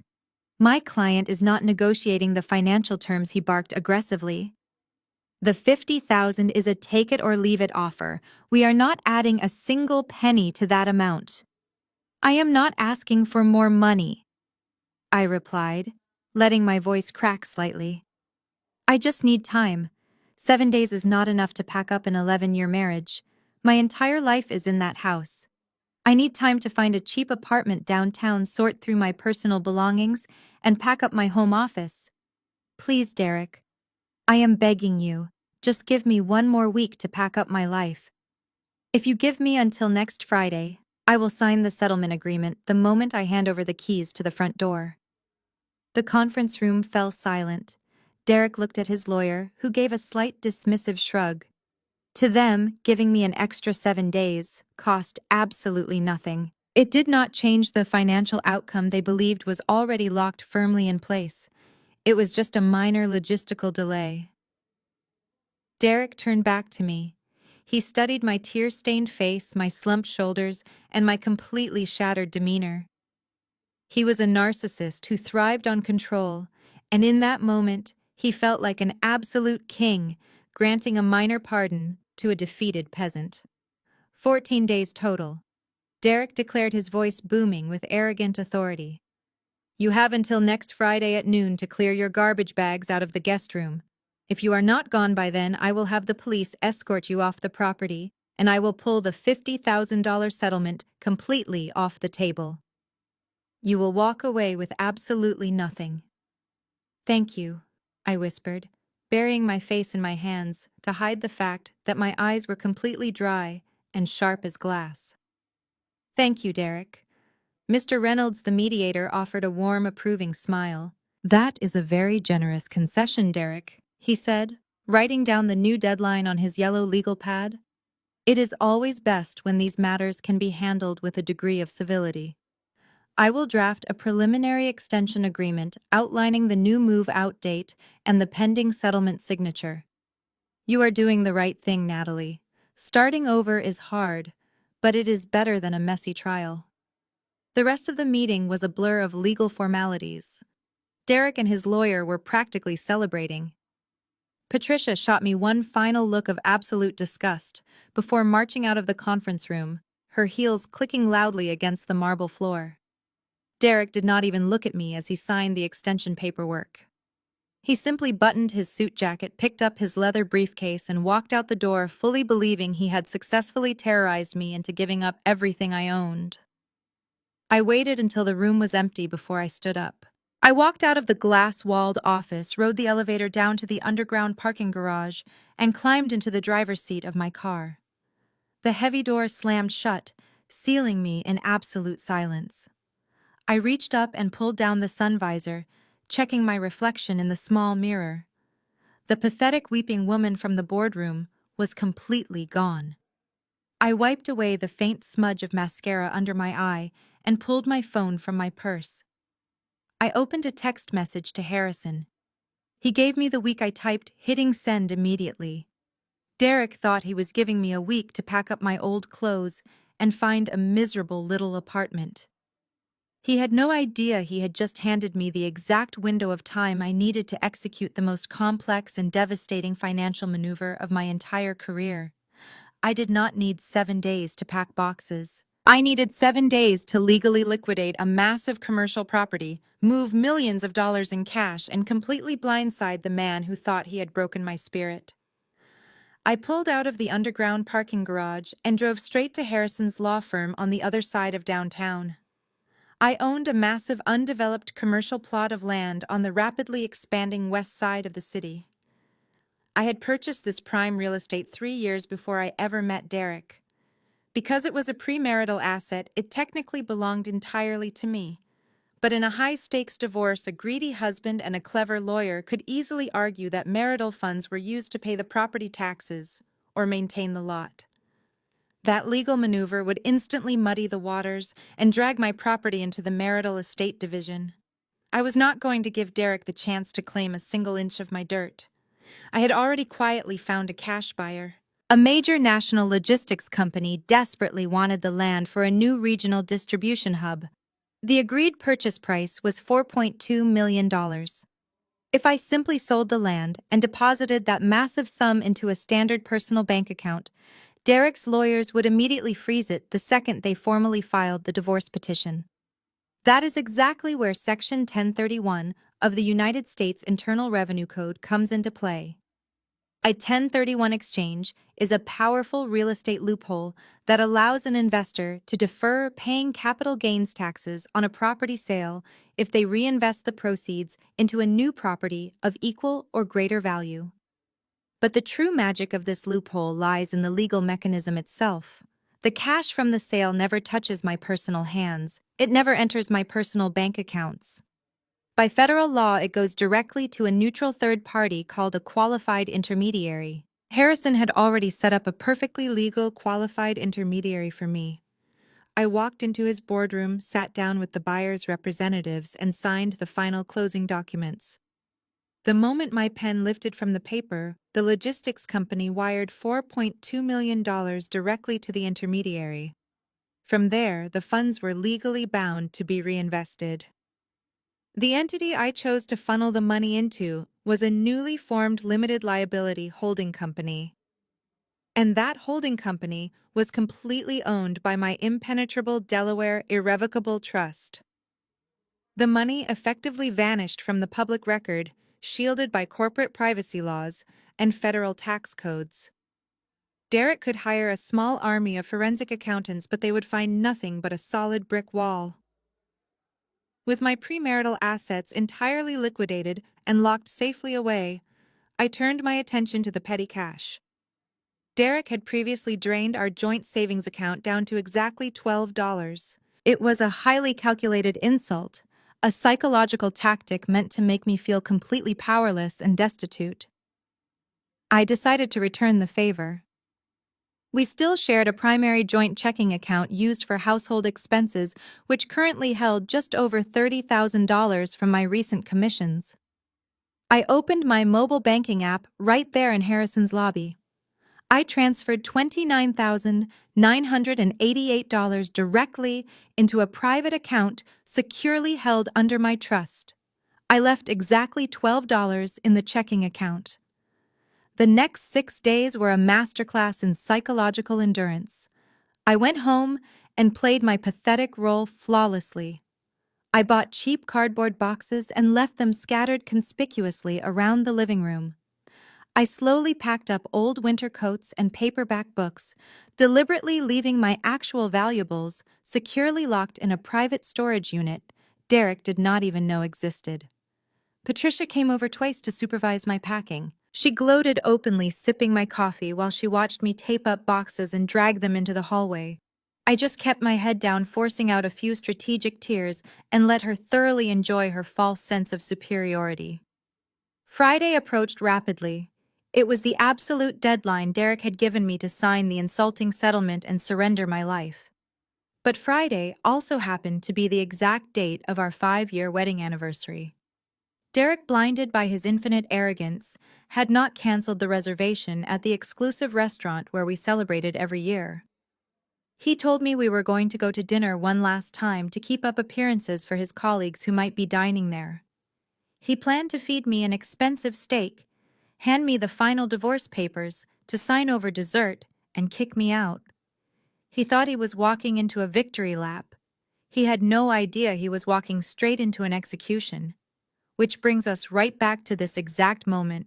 The crystal chandelier glowing overhead, the heavy silence in the private VIP dining room, the thick manila envelope containing my divorce papers resting on the white linen tablecloth right next to my half-eaten filet mignon. Derek sat across from me, his hands steepled under his chin, wearing the arrogant smirk of a man who believed he had just successfully checkmated his opponent. Beside him, Patricia leaned forward, practically vibrating with toxic glee. They had executed their plan perfectly, or so they thought. They had ambushed me on our 5-year anniversary. They had publicly humiliated me in front of the waitstaff. They had slid the divorce petition and the $50,000 settlement agreement across the table, fully expecting me to burst into tears, sign the documents out of sheer terror, and vanish into the night with my garbage bags. I looked down at the documents. The bold black ink demanded my signature. It demanded my absolute surrender. Derek cleared his throat, a sharp, authoritative sound meant to snap me out of my supposed shock.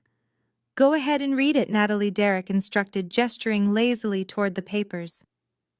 "The terms are exactly what we discussed at mediation. I even brought my favorite customized Mont Blanc pen for you to use. Let us wrap this up so we can all move on with our lives." Patricia scoffed softly, taking a sip of her sparkling water. "Do not coddle her, Derek. She knows she has no other choice. Just sign the papers, Natalie. The valet has already brought your car around to the front. You can leave right now and save yourself whatever tiny shred of dignity you think you have left." I did not reach for the pen. I did not reach for the papers. Instead, I reached for my wine glass. I lifted the delicate crystal stem, swirling the deep red liquid for a moment, admiring how it caught the ambient light from the chandelier above us. I took a slow, deliberate sip, letting the rich, heavy taste of the Cabernet coat my tongue. I swallowed, set the glass down precisely on the silver coaster, and offered my husband a smile so cold and utterly devoid of fear that his arrogant smirk finally began to falter. "You should keep this safe, Derek," I said, my voice perfectly smooth and echoing clearly in the quiet room, "because you are going to need it." Before he could process the sheer defiance in my tone, I pushed my chair back. The wooden legs scraped loudly against the polished hardwood floor. I stood up. I smoothed the front of my elegant emerald evening gown, pulling myself up to my full height. I was no longer playing the part of the broken, terrified wife. The charade was officially over. I was the managing beneficiary of a multi-million-dollar trust, and I was about to go to war. Derek frowned, his posture instantly stiffening. "What are you doing?" he demanded, a sudden flicker of genuine confusion crossing his meticulously groomed features. "Sit down and sign the papers, Natalie." I ignored him completely. I turned my attention to the far end of the private dining room. When Derek booked this premium VIP suite, his massive ego demanded all the elite corporate amenities available. He had specifically requested the room with the drop-down projection screen and the high-definition audio-visual system. He told me earlier that week he had put together a digital slideshow of our marriage, a cruel, sarcastic presentation he intended to play while I cried over the settlement, highlighting all the expensive trips he paid for and the lavish life he supposedly provided for me. He wanted to project his financial dominance onto a massive screen for his own sick entertainment. I decided to use his expensive stage for my own presentation. I caught the eye of the head waiter, who was hovering nervously near the heavy oak doors. I gave him a subtle, prearranged nod, Earlier that evening, when I arrived at the restaurant exactly 15 minutes before Derek and Patricia, I had handed that specific waiter a crisp $100 bill and a sleek silver USB drive.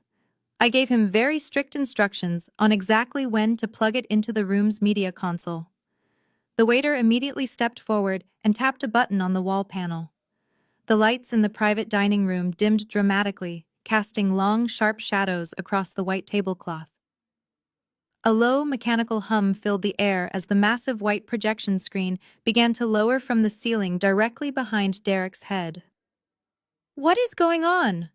Patricia snapped, her voice pitching up as she looked around the darkened room with sudden alarm. "Derek, did you arrange a video?" Derek looked just as confused as his mother. He twisted around in his heavy dining chair, staring up at the blank white canvas descending steadily behind him. "No," he muttered, his voice entirely losing its confident edge. "I did not tell them to turn that system on yet." The heavy projector mounted on the ceiling clicked to life, casting a bright rectangular beam of light across the length of the room. I stood perfectly still at the head of the table, bathed in the harsh glow of the screen, holding a small wireless clicker I had concealed inside my evening clutch. Derek turned back to face me, his eyes narrowing into slits as he finally registered the small silver device resting in the palm of my hand.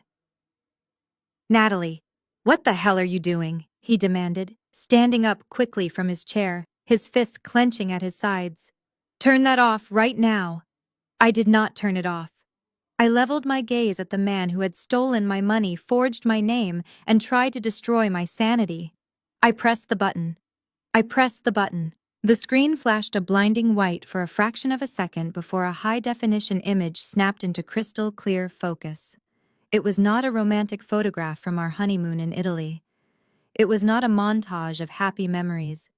It was a scanned legal document magnified so large that the bold black text at the top seemed to scream across the room. Notice of default, an intent to foreclose. Derek stared at the screen, his brow furrowed in deep confusion. As a wealth manager, he looked at financial documents all day long, but his brain simply could not process why one was currently being projected onto the wall of a luxury restaurant during his anniversary dinner. He stepped closer to the screen, his eyes scanning the address listed under the property details. It was our home address. "You want me to sign over my half of the house, Derek?" I asked, my voice slicing through the heavy silence of the room like a freshly sharpened blade. I walked slowly around the edge of the dining table, keeping my eyes locked firmly on his face. "You demanded that I walk away and leave you with the $3 million property because you paid the initial down payment. I would be more than happy to give you the house, but unfortunately, there is absolutely no equity left for you to keep." Derek swallowed hard. "What is this?" he demanded, his voice dropping to a harsh whisper. "Where did you get this?" "I got it directly from the county clerk portal," I replied smoothly. "And I got the physical copy in the mail yesterday. I intercepted it before you could get to the mailbox. You see, Patricia?" I turned to look at my mother-in-law, who was staring at the screen with her mouth hanging slightly open. "Your brilliant, financially literate son forgot to make his massive loan payments. The bank is legally seizing the property tomorrow morning at 9 o'clock. The house is gone." "That is impossible," Patricia snapped, slamming her hand down on the table. "Derek owns that house outright. He makes a fortune. He does not have a mortgage in default. You fabricated this document because you are mentally sick." I clicked the button on the remote again. The slide changed. The new image was the signature page of the home equity line of credit. It clearly showed the $2 million loan amount. It showed Derek's signature. And right next to it, magnified to massive proportions, it showed my forged signature. "I did not fabricate anything, Patricia," I said coldly. "But your son certainly did." 2 months ago, Derek forged my name on federal banking documents to secretly pull $2 million in equity out of our marital home. He committed felony identity theft and bank fraud.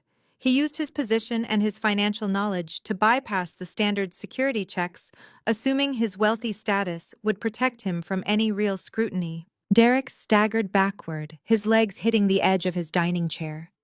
All the color rapidly drained from his face, leaving his skin an ashen, sickly gray. The arrogant, untouchable king of finance was completely gone, replaced by a terrified man who suddenly realized he was standing on a trapdoor that had just swung open. He gripped the back of the chair to steady himself. His breath came in short, shallow gasps. You might be wondering what a highly successful wealth manager needs with $2 million in stolen cash. I continued addressing the empty room, as if I were giving a corporate presentation. I clicked the remote a third time. The screen displayed the commercial property deed for the luxury penthouse downtown, clearly listing Apex Skyline, LLC, as the buyer. Right next to it, I had pasted a photo of Sienna wearing the $40,000 diamond necklace. I made sure the dates on the documents were circled in bright red ink for absolute clarity. He needed the money to fund his pathetic double life, I stated loudly, making sure every syllable echoed off the walls. He used the equity from the home I meticulously restored to buy a multi-million-dollar penthouse at the Azure Tower for his 26-year-old assistant, Sienna. And because you are terrible at hiding your digital footprints, Derek, I also know you bought her that ridiculous necklace using my credit card. The same credit card I reported stolen at your corporate charity gala, leaving her completely humiliated in front of your managing directors. Did she ever tell you how embarrassing that was for her? Derek opened his mouth to speak, but no sound came out. He looked like he was suffocating. He looked from the screen to his mother and then finally back to me. His mind was desperately trying to calculate how I had uncovered his meticulously hidden shell companies. He had assumed I was too focused on my own career to notice his deception. He had assumed I was too stupid to investigate a hidden wire transfer code. You thought I was sitting at home crying over you, Derek, I whispered, stepping right up to him. You thought you could terrorize me with a fake eviction notice and an insulting $50,000 settlement. But while you were busy trying to break me, I was busy gathering every single piece of evidence needed to completely destroy you. The house is gone, Derek. You lost it. And that is just the beginning. Patricia shattered the stunned silence in the private dining room. She shot up from her heavy wooden chair with such violent force that it tipped backward and crashed onto the hardwood floor. Her face was a mask of furious, desperate denial. The heavy gold jewelry around her neck rattled as she pointed a shaking finger directly at my face. "She is lying!" Patricia screamed, her voice cracking with hysterical rage. "Look at her! Look at how crazy she is acting! She forged these documents herself to ruin your career, Derek. She is a sick, vindictive woman. Call your lawyers right now. Call them and tell them she is trying to extort you." Derek did not move. He did not reach for his phone. He simply stood there, his eyes glued to the massive projection screen, his chest heaving. His wealth management brain was already processing the terrifying authenticity of the county clerk's seals and the digital timestamps. He knew these documents were absolutely real. Patricia grabbed his arm, shaking him violently. "Do not just stand there and let her humiliate you," she shrieked, spit flying from her lips. "She has a lucrative commercial real estate business. You told me yourself that you legally own 50% of it. Take it. Take her entire company, liquidate her assets, and use her money to clear up whatever stupid mistake the bank made. Take every single penny she has and leave her with nothing." For the first time in my entire life, I threw my head back and let out a genuine booming laugh right in Patricia's face. The sound echoed off the wood-paneled walls of the VIP suite. It was not a polite chuckle. It was a loud, joyous release of all the tension I had been carrying for the past 3 months. Patricia recoiled as if I had physically slapped her. "You want his lawyers to take my company?" I asked, wiping a tear of pure amusement from the corner of my eye. I looked at Derek, who was still staring at me like I was a ghost. "You really think I spent the last 2 months crying in the guest bedroom while you plotted to steal my life? You think I am that stupid?" I raised the small silver clicker and pressed the button one more time. The screen behind Derek flashed. The foreclosure notices and the photos of Sienna vanished. In their place, a dense, complex legal document appeared. It was 50 pages of airtight corporate legalese, but the title at the top of the first page was massive and impossible to misinterpret. Certificate of Formation for an Irrevocable Trust. Jurisdiction State of Delaware. Derek finally tore his eyes away from me and looked at the screen. I watched his pupils dilate as he read the bold print. As a senior wealth manager, he knew exactly what he was looking at. He understood the devastating implications of the word irrevocable better than anyone else in that room. "What did you do?" Derek whispered, his voice trembling with a mixture of awe and absolute terror. "I did exactly what you taught me, Derek," I replied smoothly, pacing slowly in front of the screen. "I protected my wealth. 3 weeks ago, while your mother was busy shoving my designer clothes into black plastic trash bags, I was sitting on the guest bed with my laptop. I legally transferred 100% of my commercial real estate consulting firm, all my voting shares, all my intellectual property, and every single one of my client contracts into this Delaware trust." Patricia stepped forward, her face twisting into a sneer. "That does not matter. You built that company while you were married. A family court judge will rip that trust apart and give my son his rightful half." I smiled at her sheer ignorance. A family court judge cannot touch an entity that is not part of the marital estate, Patricia. And because your arrogant son was too busy parading around town with his 26-year-old mistress, he waited until today to file the actual divorce petition. I transferred the assets weeks before any legal injunction was put in place. The transfer was completely legal, fully executed, and heavily insulated by Delaware corporate privacy laws. I turned my gaze back to Derek, stepping so close to him I could smell the stale sweat forming on his forehead. He was shaking. The man who had mocked my career, who had threatened to destroy my professional reputation, was now completely powerless. "You see, Derek, when the bank auctions the house tomorrow, the sale will not cover the balance of your fraudulent loan.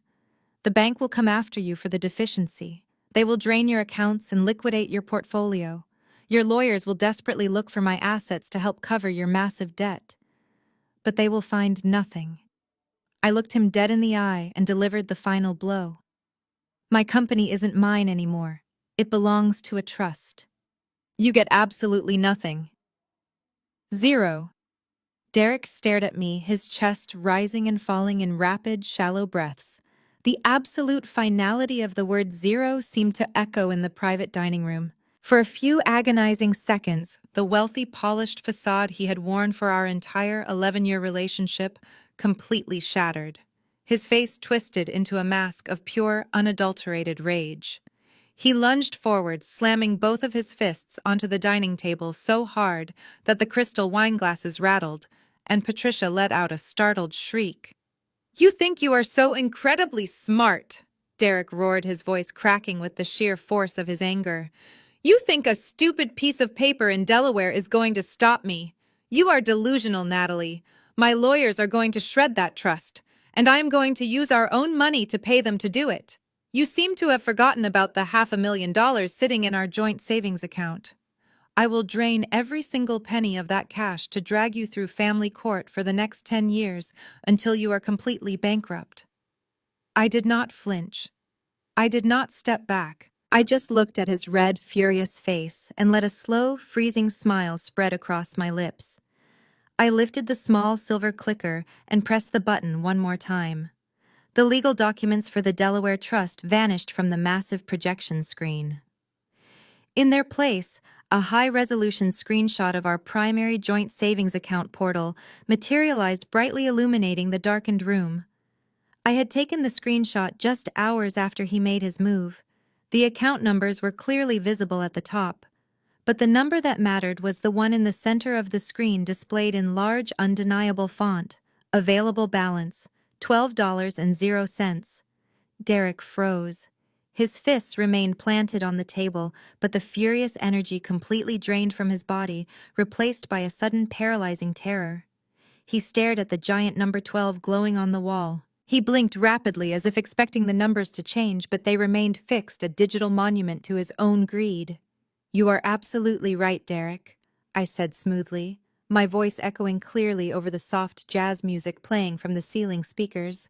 There was $500,000 in our joint savings account, but there is certainly nothing left to pay your lawyers now. You saw to that yourself on Monday morning at exactly 10:15.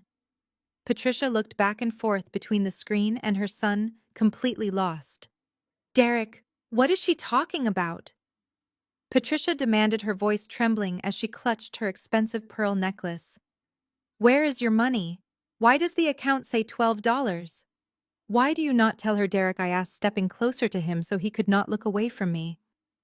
Why do you not tell your mother how you wired $500,000 out of our joint account to an offshore holding company in the Cayman Islands? A company registered to Sienna Global Management. You thought you could hide our marital assets outside of the United States jurisdiction before you handed me those divorce papers. You thought leaving me with exactly $12 was a hilarious, brilliant insult to make me feel completely powerless. Derek opened his mouth, but only a dry, choking sound came out. The realization that I had tracked his hidden international transfer was systematically destroying his brain. He was a man who prided himself on absolute financial control, and he was currently bleeding out on his own sword. But that is not even the best part. I continued pacing slowly under the harsh light of the projector. If you had just transferred the money from your personal laptop at home, it would simply be a matter for a family court judge to settle. But your massive ego made you careless. You could not wait until you got home. You executed that massive offshore transfer while sitting right at your desk at your wealth management firm. You used their highly regulated, secure corporate financial terminal to move stolen personal funds across international borders. I clicked the remote again. The screen shifted to display the raw digital logs of the transaction. I had highlighted the originating IP address and the corporate server routing numbers in bright red ink. I am a real estate advisor, Derek, but even I know basic corporate compliance, I stated, ensuring my voice was loud enough to pierce through his rising panic. By using your firm's proprietary trading network to execute an illicit personal transfer, you did not just steal from your wife. You violated strict Securities and Exchange Commission regulations. You committed federal wire fraud. You engaged in international money laundering. You used a federally insured institutional network to commit a major felony. Patricia gasped loudly, clapping a hand over her mouth as the true weight of the situation finally landed. She knew exactly what federal wire fraud meant for a licensed financial broker. It meant the absolute end of his career. It meant the immediate revocation of his broker license. It meant heavy federal prison sentences. Her golden child was not a brilliant businessman. He was a corporate criminal. You took the bait perfectly, I whispered, stepping so close to him that I could see the cold sweat dripping down his temples. I knew you were going to move that money. I set up the tracking software, and I just waited for you to be arrogant enough to do it from your office. I have every single timestamp, every digital footprint, and every receipt. You did not just bankrupt yourself today, Derek. You handed me the exact evidence I needed to put you away for years. You did not just bankrupt yourself today, Derek. You handed me the exact evidence I needed to put you away for years. The silence that followed my declaration was absolute and suffocating. Derek looked like a man who had just been shoved out of an airplane without a parachute. But the silence in the VIP dining room was suddenly broken by the harsh scraping of a wooden chair at the far end of the long mahogany table. Jamal stood up. My brother-in-law had been sitting quietly next to his wife Derek's younger sister Naomi for the entire dinner.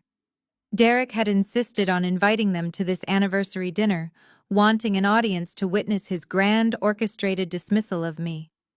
He wanted his family to see him as the generous, wealthy victim, handing his unstable wife a pathetic settlement. He wanted to play the hero one last time. Instead, he had invited them to his own spectacular funeral. Jamal did not look shocked by my presentation. He looked absolutely furious. He tossed his linen napkin onto the table and took a slow, deliberate step toward Derek. I thought I smelled something rotting when we spoke at the barbecue last month, Jamal said, his deep voice radiating a quiet, dangerous authority. When I mentioned seeing you at the Azure Tower with your assistant, I saw the look on Natalie's face. She hid it very well, but I am a doctor. I know trauma and shock when I see it. It made me start paying very close attention to you, Derek. Derek swallowed hard, taking a slight step back from Jamal. Jamal, stay out of this. Derek stammered, his voice entirely lacking its usual arrogance. This is between me and my wife. It is a marital dispute.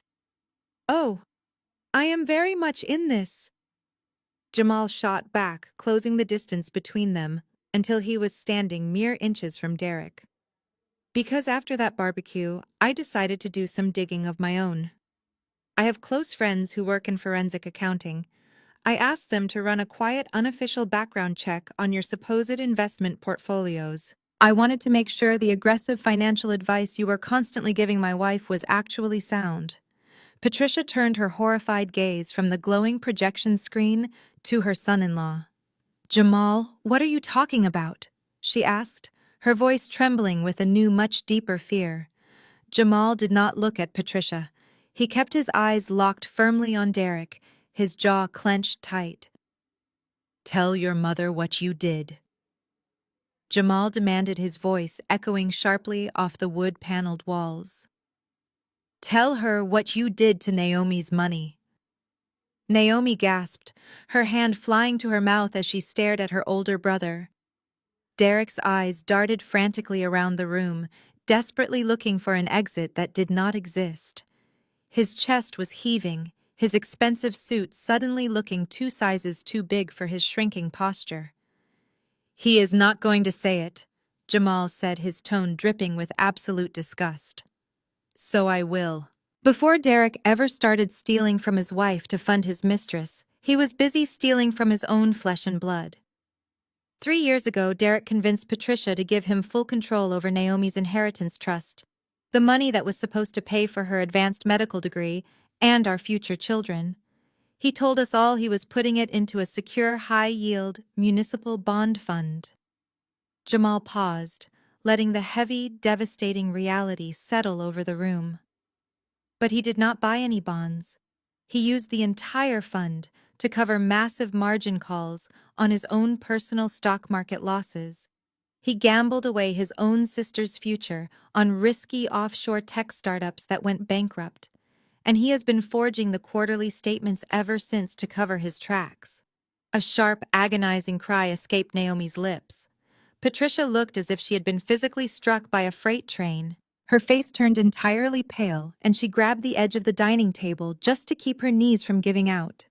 The golden child, the perfect, wealthy son she had worshipped and defended against every perceived slight, had secretly robbed his own sister blind. That is a lie, Derek choked out, but his voice was paper-thin and completely unconvincing. It was just a temporary reallocation of family assets. I was going to put the money back. You lost $400,000 of your sister's money. Derek. Jamal roared, his professional composure finally breaking. You never had any intention of putting it back. You are a complete fraud.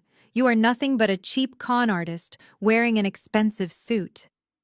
Patricia turned to Derek, thick black mascara running down her heavily powdered cheeks as tears finally spilled over.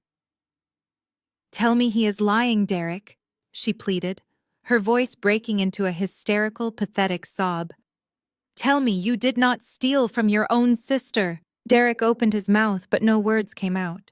He looked at his mother, then at his sister, who was weeping openly into her hands, and finally at Jamal, who looked ready to physically tear him apart. The absolute isolation of the narcissist was finally complete. The family he had manipulated for years, the mother who had enabled his worst behaviors, the wife he had tried to destroy, they were all staring at him with pure, unadulterated revulsion. He had no allies left. He had no money left. He had no lies left to tell. I stood perfectly still, watching the empire of Derek completely crumble into dust. He had backed himself into a corner entirely of his own making. He looked at me one last time, his eyes wide with the realization that his entire life was over. And right at that exact moment, the heavy oak doors of the VIP dining room swung violently open. Derek let out a primal, guttural scream. The realization that he was completely ruined snapped whatever fragile thread of sanity he had left. He did not care that his family was watching. He did not care that we were in a public restaurant. His face contorted into a mask of pure murderous fury. He planted both of his hands on the edge of the mahogany table and lunged directly across it, aiming straight for my throat. It was a spectacular display of his complete loss of control. He knocked over his own chair. His knees crashed into the fine china plates. Crystal wine glasses shattered into dozens of jagged pieces, sending dark red Cabernet splashing across the pristine white tablecloth like a violent crime scene. He stretched his arms out, his fingers hooking into claws, desperate to physically punish me for outsmarting him. I did not even flinch. I did not take a single step backward. Before his fingers could even brush the fabric of my dress, Jamal moved with the lightning-fast reflexes of a trauma surgeon. My brother-in-law stepped forward, grabbed the lapels of Derek's custom Italian suit, and yanked him backward with massive force. Jamal threw him off the table and shoved him hard against the wood-paneled wall. Derek hit the wall with a loud thud, knocking a framed painting off its hook. It crashed to the floor, the glass shattering right next to his expensive leather shoes. "Stay down," Jamal ordered, his voice booming with absolute authority as he pinned Derek against the wood by his shoulders. "Do not even think about touching her." Derek struggled weakly, panting heavily, his chest heaving as he glared at me with absolute hatred. And right at that exact moment, the heavy oak doors of the VIP dining room swung violently open. The restaurant manager did not walk in. The waitstaff did not rush in to clean up the broken glass. Instead, two tall men wearing sharp, dark suits stepped firmly into the room. They possessed an imposing, undeniable aura of authority that instantly sucked all the remaining oxygen out of the space. The lead man, a broad-shouldered agent with a completely stoic expression, reached into his breast pocket. He flipped open a leather wallet, revealing a gleaming gold shield. "Federal Bureau of Investigation." The lead agent announced, his voice carrying the heavy clinical weight of the United States government. "We are looking for Derek." I calmly lifted my left arm and glanced at the face of my silver wristwatch. 8:30 in the evening. "Right on time," I said softly, offering the two federal agents a polite nod. "He is right over there against the wall." Derek froze completely. The furious, violent man who had just lunged across a table to attack his wife instantly vanished. In his place stood a terrified, pathetic coward. All the blood drained from his face, leaving his skin the color of old chalk. He looked at the gold badge, then looked at me, his eyes wide with a horrifying realization. He finally understood that I had not just threatened him. I had actually pulled the trigger. "Derek," the lead agent said, stepping over the shattered glass and walking directly toward him, "you are under arrest." The second agent stepped up right behind him and unclipped a pair of heavy steel handcuffs from his belt. The metallic rattling sound seemed to echo endlessly in the quiet room. "No," Derek stammered, raising his trembling hands in the air as if he could physically push the federal agents away. "Wait, this is a misunderstanding. I am a senior wealth manager. You cannot just come in here and arrest me. Let me call my corporate attorneys." "You can call whoever you want after we process you at the federal holding facility," the lead agent replied coldly.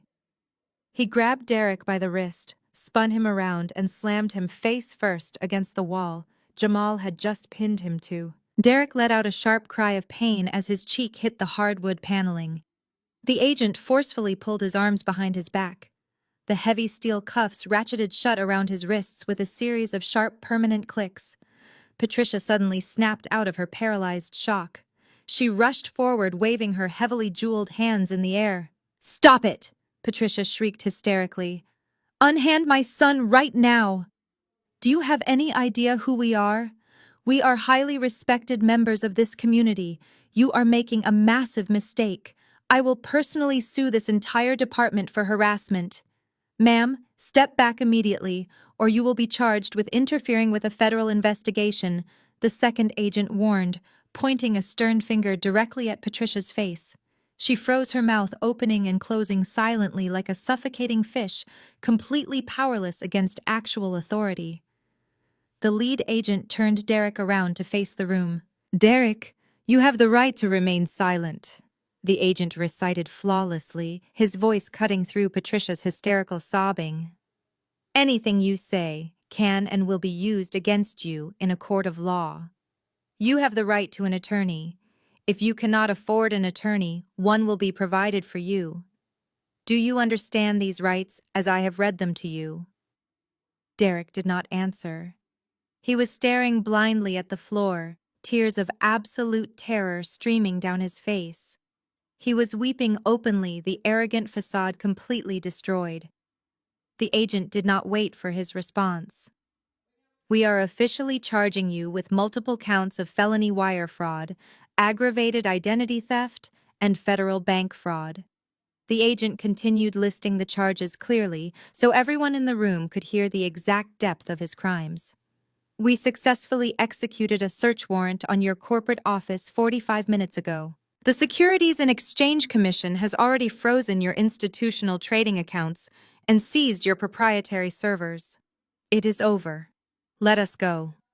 The payoff was absolute and undeniable. Derek had tried to leave me with exactly $12 and a completely destroyed professional reputation. Instead, he was the one standing in ruins. He had no money, no firm, no home, and no future. I stood perfectly still, my posture completely straight, and watched the federal agents drag my husband away. I stood perfectly still, my posture completely straight, and watched the federal agents drag my husband away. The lead agent maintained a tight grip on Derek's arm, forcing him to walk awkwardly. The heavy oak doors of the VIP suite swung open wide, revealing the packed main dining room of the exclusive restaurant. This was the exact public venue Derek had chosen to humiliate me. He had purposely picked a restaurant favored by the financial elite, hoping to parade his victory in front of his peers. Now that same audience was witnessing his absolute downfall. As the agents marched Derek through the dining floor, the soft ambient music and the low hum of wealthy chatter abruptly stopped. Forks clattered against china. Dozens of heads turned in unison. I walked out of the VIP room right behind the agents, keeping a respectable distance, allowing everyone to see the clear separation between the criminal and the survivor. I recognized at least 5 senior partners from Derek's wealth management firm sitting at various tables. Their eyes widened in absolute shock as they watched their top-earning broker being paraded through a 5-star restaurant in steel handcuffs. Derek tried to lower his head to hide his face, but the lead agent kept him moving at a brisk, unforgiving pace. The humiliation was total and inescapable. His professional reputation, the one thing he valued above his marriage, his family and his own integrity, was evaporating right in front of his eyes. The procession moved swiftly past the dining tables and out into the lavish lobby of the restaurant. And there, lounging gracefully on a velvet sofa near the coat check, was Sienna. She was wearing a stunning skin-tight red designer dress clearly purchased with my money. She had a half-empty glass of champagne in her hand and a smug, expectant smile on her face. She fully expected him to walk out of that room holding a signed settlement agreement, effectively handing her the keys to a $3 million house and a life of stolen luxury. When she heard the heavy footsteps approaching, she stood up, brushing a lock of blonde hair over her shoulder. "Derek," she called out, her voice dripping with artificial sweetness. "Did you finally get her to sign the papers?" The words died in her throat. Her eyes locked onto the steel cuffs binding Derek's wrists. Her gaze snapped to the 2 imposing men in dark suits flanking him and the gold federal shields hanging from their belts. The champagne glass slipped from her fingers, shattering violently against the marble floor, spraying expensive liquor over her designer heels. Derek looked at her, his face a portrait of absolute despair. "Run," he mouthed silently. Sienna did not need to be told twice. The arrogant mistress vanished instantly, replaced by a terrified criminal realizing the trap had just snapped shut. She spun around on her expensive heels and bolted toward the heavy glass revolving doors leading out to the street. She made it exactly 5 steps before 2 more federal agents, who had been quietly waiting outside by the valet stand, pushed through the side entrance and stepped directly into her path. Sienna Global Management. "I assume," one of the new agents said, flashing his badge. He grabbed her arm firmly, stopping her frantic escape attempt dead in its tracks. "Let me go!" Sienna shrieked, struggling violently against the agent's grip. "I have not done anything wrong. I am just his assistant. You have no right to touch me." "You are much more than an assistant now," the agent replied. "You are the registered owner of a Cayman Islands shell corporation that just received $500,000 in stolen funds via an illegal international wire transfer. That makes you a primary co-conspirator in a federal money laundering operation." Sienna stopped struggling. The color drained from her face as the words "money laundering" echoed through the cavernous lobby. She looked frantically at Derek, begging him to save her, but Derek just hung his head, entirely broken. "I do not have that money," Sienna sobbed, her tough facade completely crumbling into pathetic desperation. "I do not even know how to access that offshore account." "Do not worry about accessing it," the agent told her coldly, pulling out his own handcuffs. "The Securities and Exchange Commission, working with international authorities, froze that account 20 minutes ago. The money is gone. The penthouse is being seized as evidence. You are entirely broke and you are under arrest." She began to wail, a loud, piercing sound of pure panic, as the cold steel locked around her wrists. I stood at the top of the lobby steps, watching the 2 people who had conspired to steal my life being frog-marched out the front doors and shoved into the back of waiting black federal vehicles. The heavy glass doors of the restaurant lobby slid shut, cutting off the wail of police sirens as the black federal vehicles pulled away from the curb. The flashing red and blue lights reflected against the polished marble floors, fading into the dark city streets, until there was nothing left but an eerie, suffocating silence.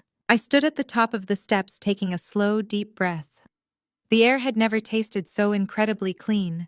The lobby was completely frozen in a state of collective shock. Waiters, managers, and wealthy patrons stood completely motionless, processing the spectacular destruction of a man they had all respected just an hour ago. The elite financial crowd Derek had desperately wanted to impress was now whispering excitedly, already tearing his reputation apart like vultures. And standing right in the center of the wreckage, looking smaller and older than I had ever seen her, was Patricia. She was staring out the glass doors, her heavily powdered face streaked with thick black mascara. The reality of what had just happened was finally crashing down on her. Her golden child, the son she had elevated above everyone else, the son who had funded her luxurious lifestyle and stroked her massive ego, was gone. He was not just arrested for a minor local misdemeanor. He was being booked into a federal holding facility for crimes that carried decades of mandatory prison time. He had lost his career, his reputation, and his absolute freedom in the span of 15 minutes. Patricia slowly turned around to face me. The arrogant sneer she usually wore like a crown was entirely absent. Her hands were shaking violently. She took a hesitant step forward, her expensive heels clicking weakly against the floor. She looked at me not with her usual blazing hatred, but with a sudden, desperate panic. She knew Derek's assets were completely frozen. The federal agents had made that perfectly clear before dragging him away. Any money tied to his name, his shell companies, or his firm was completely inaccessible, seized by the government pending a massive investigation. She also knew that she could not afford to hire the kind of high-powered federal defense attorney required to keep a white-collar criminal out of a penitentiary. She only knew one person in the entire city who currently had the liquid capital and the airtight legal structure to bail him out. Me. Natalie. Patricia whispered, her voice cracking so severely she sounded like she was physically choking. Natalie, please. She stumbled forward, closing the distance between us. Her knees buckled under the immense weight of her collapsing world. The woman who had spent the last 11 years looking down her nose at me, the woman who had happily packed my clothes into garbage bags just a few weeks ago to make room for his mistress, literally collapsed at my feet. She fell to her knees on the cold marble floor, grabbing the hem of my emerald evening gown with both of her trembling hands. "You have to help him," she sobbed, looking up at me with wide, bloodshot eyes. "Please, I am begging you. You have that trust fund. You have your company. You have the millions from your land sale. You are the only one who can afford a federal defense team. They are going to put my son in a cage, Natalie. He will not survive in a federal prison environment. You have to hire him a lawyer. You have to bail him out. He is your husband. He is family." I looked down at the pathetic weeping woman clinging to my dress. I did not feel a single ounce of pity. I did not feel a shred of guilt. I only felt the profound, deeply satisfying weight of absolute justice. I reached down and calmly peeled her manicured fingers off the silk fabric of my gown, stepping back so she was left grasping at empty air. "Family," I repeated softly, letting the word hang heavily in the quiet lobby. "You stood in that private dining room an hour ago and told me I was a complete failure as a wife. You told me I was nothing but a selfish, barren woman who only cared about profit margins. You told me Derek deserved a real woman who actually knew how to take care of a man." Patricia let out a ragged gasp, burying her face in her hands, as her own cruel words were finally weaponized against her. I looked down at her shaking shoulders and delivered the final, inescapable truth. "Well, Patricia, I suggest you go find that real woman. Because it sounds like Derek is really going to need someone to put money on his commissary books." I turned my back on her without another word. I walked toward the valet stand, my heels clicking sharply and confidently against the marble.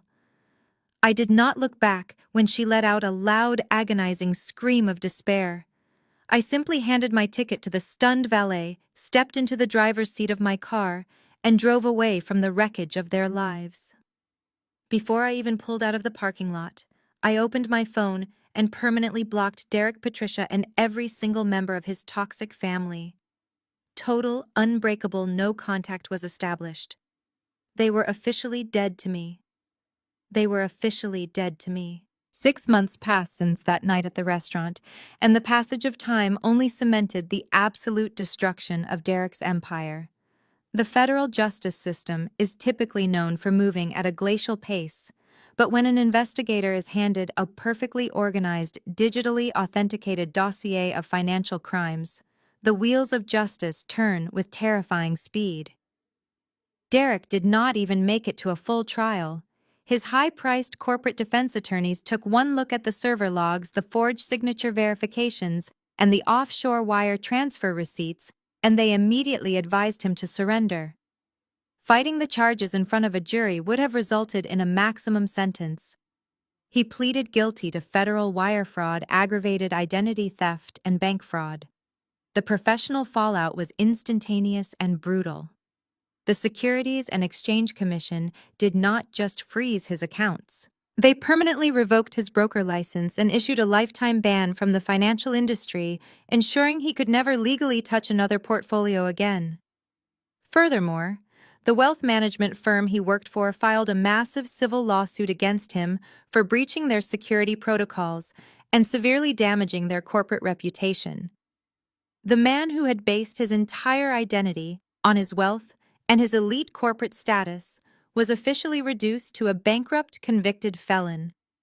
I did not attend his sentencing hearing. I had absolutely no desire to see him cry in front of a federal judge, but my attorney Harrison kept me fully informed of every satisfying detail. The judge was completely merciless, noting that Derek had utilized a position of high trust to defraud both his financial institution and his own family members. Derek was sentenced to 96 months in a federal correctional institution, followed by 5 years of strict, supervised release. He traded his custom-tailored Italian suits for a standard-issue khaki uniform. The man who used to complain about the temperature of his morning espresso is now taking daily orders from prison guards. Sienna, the arrogant 26-year-old, who thought she had successfully stolen a millionaire husband, learned a very harsh lesson about the reality of dirty money. Because her name was registered to the offshore shell company that received the stolen funds, she was formally indicted as a co-conspirator in the money laundering scheme. She managed to avoid a federal prison cell by immediately turning on Derek, accepting a plea deal, and providing the FBI with every single text message and email they had ever exchanged. But avoiding prison did not save her from absolute financial ruin. The bank immediately seized the luxury penthouse at the Azure Tower. Federal agents confiscated the $40,000 diamond necklace and froze every single asset she had accumulated during her affair. She was evicted with nothing but a cheap suitcase. Last week, a former colleague from my commercial real estate network told me they saw Sienna working the perfume counter at a mid-tier department store in a suburban mall. She now spends her days standing on her feet spraying fragrance samples for teenagers on minimum wage. It is a very far cry from the opulent life she thought she had secured by destroying my marriage. The most satisfying downfall, however, belonged entirely to Patricia. True to her toxic, enabling nature, she refused to accept that her golden child was a manipulative criminal. She desperately tried to play the role of the wealthy matriarch fighting for her unjustly accused son. She hired one of the most expensive criminal defense firms in the city to negotiate his plea deal. But federal defense attorneys require massive retainers, and Derek's assets had been entirely seized by the government. To cover the exorbitant legal fees and to pay the massive court-ordered restitution to Naomi for the trust fund he stole, Patricia had to liquidate everything she owned. She was forced to put her sprawling suburban home on the market. Because she needed the cash immediately to keep her son's defense lawyers working, she was forced to sell the property at a massive loss. I heard through the grapevine that she even had to host a humiliating estate sale selling off her antique furniture and heavy gold jewelry just to make ends meet. The woman who used to sneer at my career and look down on my background is now renting a tiny, cramped 2-bedroom apartment in a highly undesirable neighborhood on the outskirts of the city.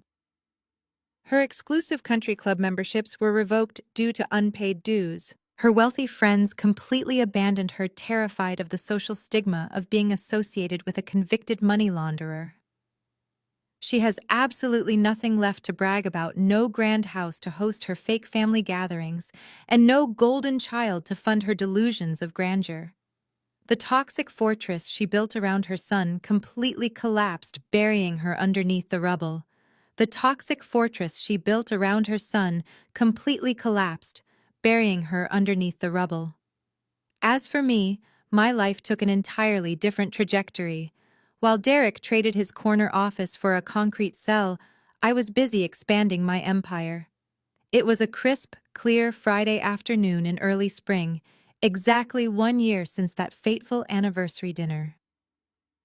I stood on the sprawling rooftop balcony of my newest commercial acquisition. It was a stunning 20-story glass and steel high-rise located right in the heart of the downtown financial district. I had closed the massive deal just 2 weeks ago. I did not need a mortgage, and I certainly did not need a partner to co-sign the loan. I purchased the entire building outright in cash, filtering the transactions seamlessly through my Delaware Irrevocable Trust. The wind whipped lightly at the hem of my tailored trench coat as I leaned against the thick glass railing, looking out over the sprawling city skyline. The view was absolutely breathtaking, a perfect reflection of the freedom I had fought so fiercely to secure. I heard the heavy glass door slide open behind me. I turned around to see Jamal stepping out onto the terrace. He was wearing his dark blue surgical scrubs under a heavy winter coat, holding 2 steaming paper cups from my favorite boutique coffee shop down the street. He smiled a genuine warm expression that stood in stark contrast to the fake grins Derek used to wear. I thought the owner of this magnificent building might need a caffeine boost to celebrate her first official week of occupancy, Jamal said, walking over and handing me a cup. Thank you, Jamal, I replied, wrapping my hands around the warm cup. How is Naomi doing? She is thriving, he answered, leaning against the glass rail beside me. The restitution checks from Patricia's estate sale finally cleared the court last month. Naomi paid off her medical school tuition in full yesterday. She is going to graduate at the top of her class this spring, without a single dime of debt. We are actually flying to Europe for a month to celebrate before her residency begins. I smiled, genuinely happy that Derek's sister was finally getting the future she deserved. Tell her I am incredibly proud of her, I said. And thank you for coming by today. I know your schedule at the hospital is brutal, but I am glad you are here. I would not miss this, Jamal said, gesturing out toward the skyline. Look at what you accomplished, Natalie. You did not just survive that nightmare, you conquered it. And I have to admit, there is a certain poetic justice in the exact location of this building. He pointed directly across the street. There, standing slightly lower than my new rooftop, was the gleaming corporate tower that housed Derek's former wealth management firm, the same firm that had banned him for life. I took a slow sip of my dark roast coffee, letting the rich flavor settle on my tongue. Yes, I murmured, looking down at the busy streets below. There really is. Jamal stayed for a few more minutes chatting about his upcoming trip before heading back to his shift at the hospital. When the heavy door clicked shut behind him, I was left entirely alone with my thoughts and my city. I thought back to the woman I was a year ago, sitting in my car having a silent panic attack over a forged signature. Derek had thought I was weak. He believed my success was merely a byproduct of his greatness. He thought he could relegate my entire existence to a few garbage bags in a spare room while he funded a secret life with my hard-earned money. He thought he was the ultimate hunter, carefully laying a trap to strip me of my wealth, my home, and my dignity. He had absolutely no idea that he was stepping into a meticulously designed cage of his own making. I took a deep breath of the crisp spring air, letting a powerful, independent smile spread across my face. I had successfully protected my assets, removed a toxic parasite from my life, and built a commercial real estate portfolio that was entirely my own. I was no longer a victim. I was the absolute architect of my own destiny. Have you ever been pushed to the absolute limit by someone who severely underestimated your intelligence and your worth? Have you ever had to silently build a fortress to protect yourself from the people who were supposed to love you? I would love to hear your stories of triumph and survival in the comments below. If my journey resonated with you, please hit the like button and subscribe to my channel for more stories about resilience, taking your power back, and building your own empire. Share this video with anyone who needs a reminder that they do not have to accept the narrative a toxic person tries to force upon them. Thank you so much for listening to my story. Keep trusting your instincts, always check the financial records, and never let anyone forge your signature on your future. The most profound lesson to extract from Natalie's journey is the absolute power of strategic silence over emotional reaction. When we are deeply betrayed by someone we love and trust, our first human instinct is almost always explosive. We want to confront them immediately, scream, demand answers, and force them to witness our profound pain. We crave instant validation for the intense hurt they have caused. However, as Natalie so brilliantly demonstrated, reacting emotionally to a narcissist or a manipulator is exactly what they expect. It hands them the playbook to your mind and gives them the crucial time they need to cover their tracks. Natalie's ultimate victory was not born from a chaotic screaming match in her kitchen. It was forged in the quiet, calculated space of her own discipline. She recognized that her husband Derek was banking heavily on her acting like a hysterical, heartbroken wife. By suppressing her immediate panic and choosing to operate in absolute silence, she stripped him of his greatest advantage, knowing her next move. She traded a momentary, fleeting release of anger for a permanent, bulletproof resolution. This story teaches us that when you are dealing with toxic, deceitful individuals, your silence is your most lethal weapon. You do not owe a dramatic confrontation to someone who is actively plotting to destroy you. You owe it to yourself to quietly protect your peace, your hard-earned assets, and your future. True strength is not showing them how much they hurt you. True strength is meticulously building an impenetrable fortress while they are busy digging their own grave. If you ever find yourself facing betrayal, refuse to give them the satisfaction of your panic. Take a deep breath, gather your evidence in silence, and execute your exit strategy flawlessly.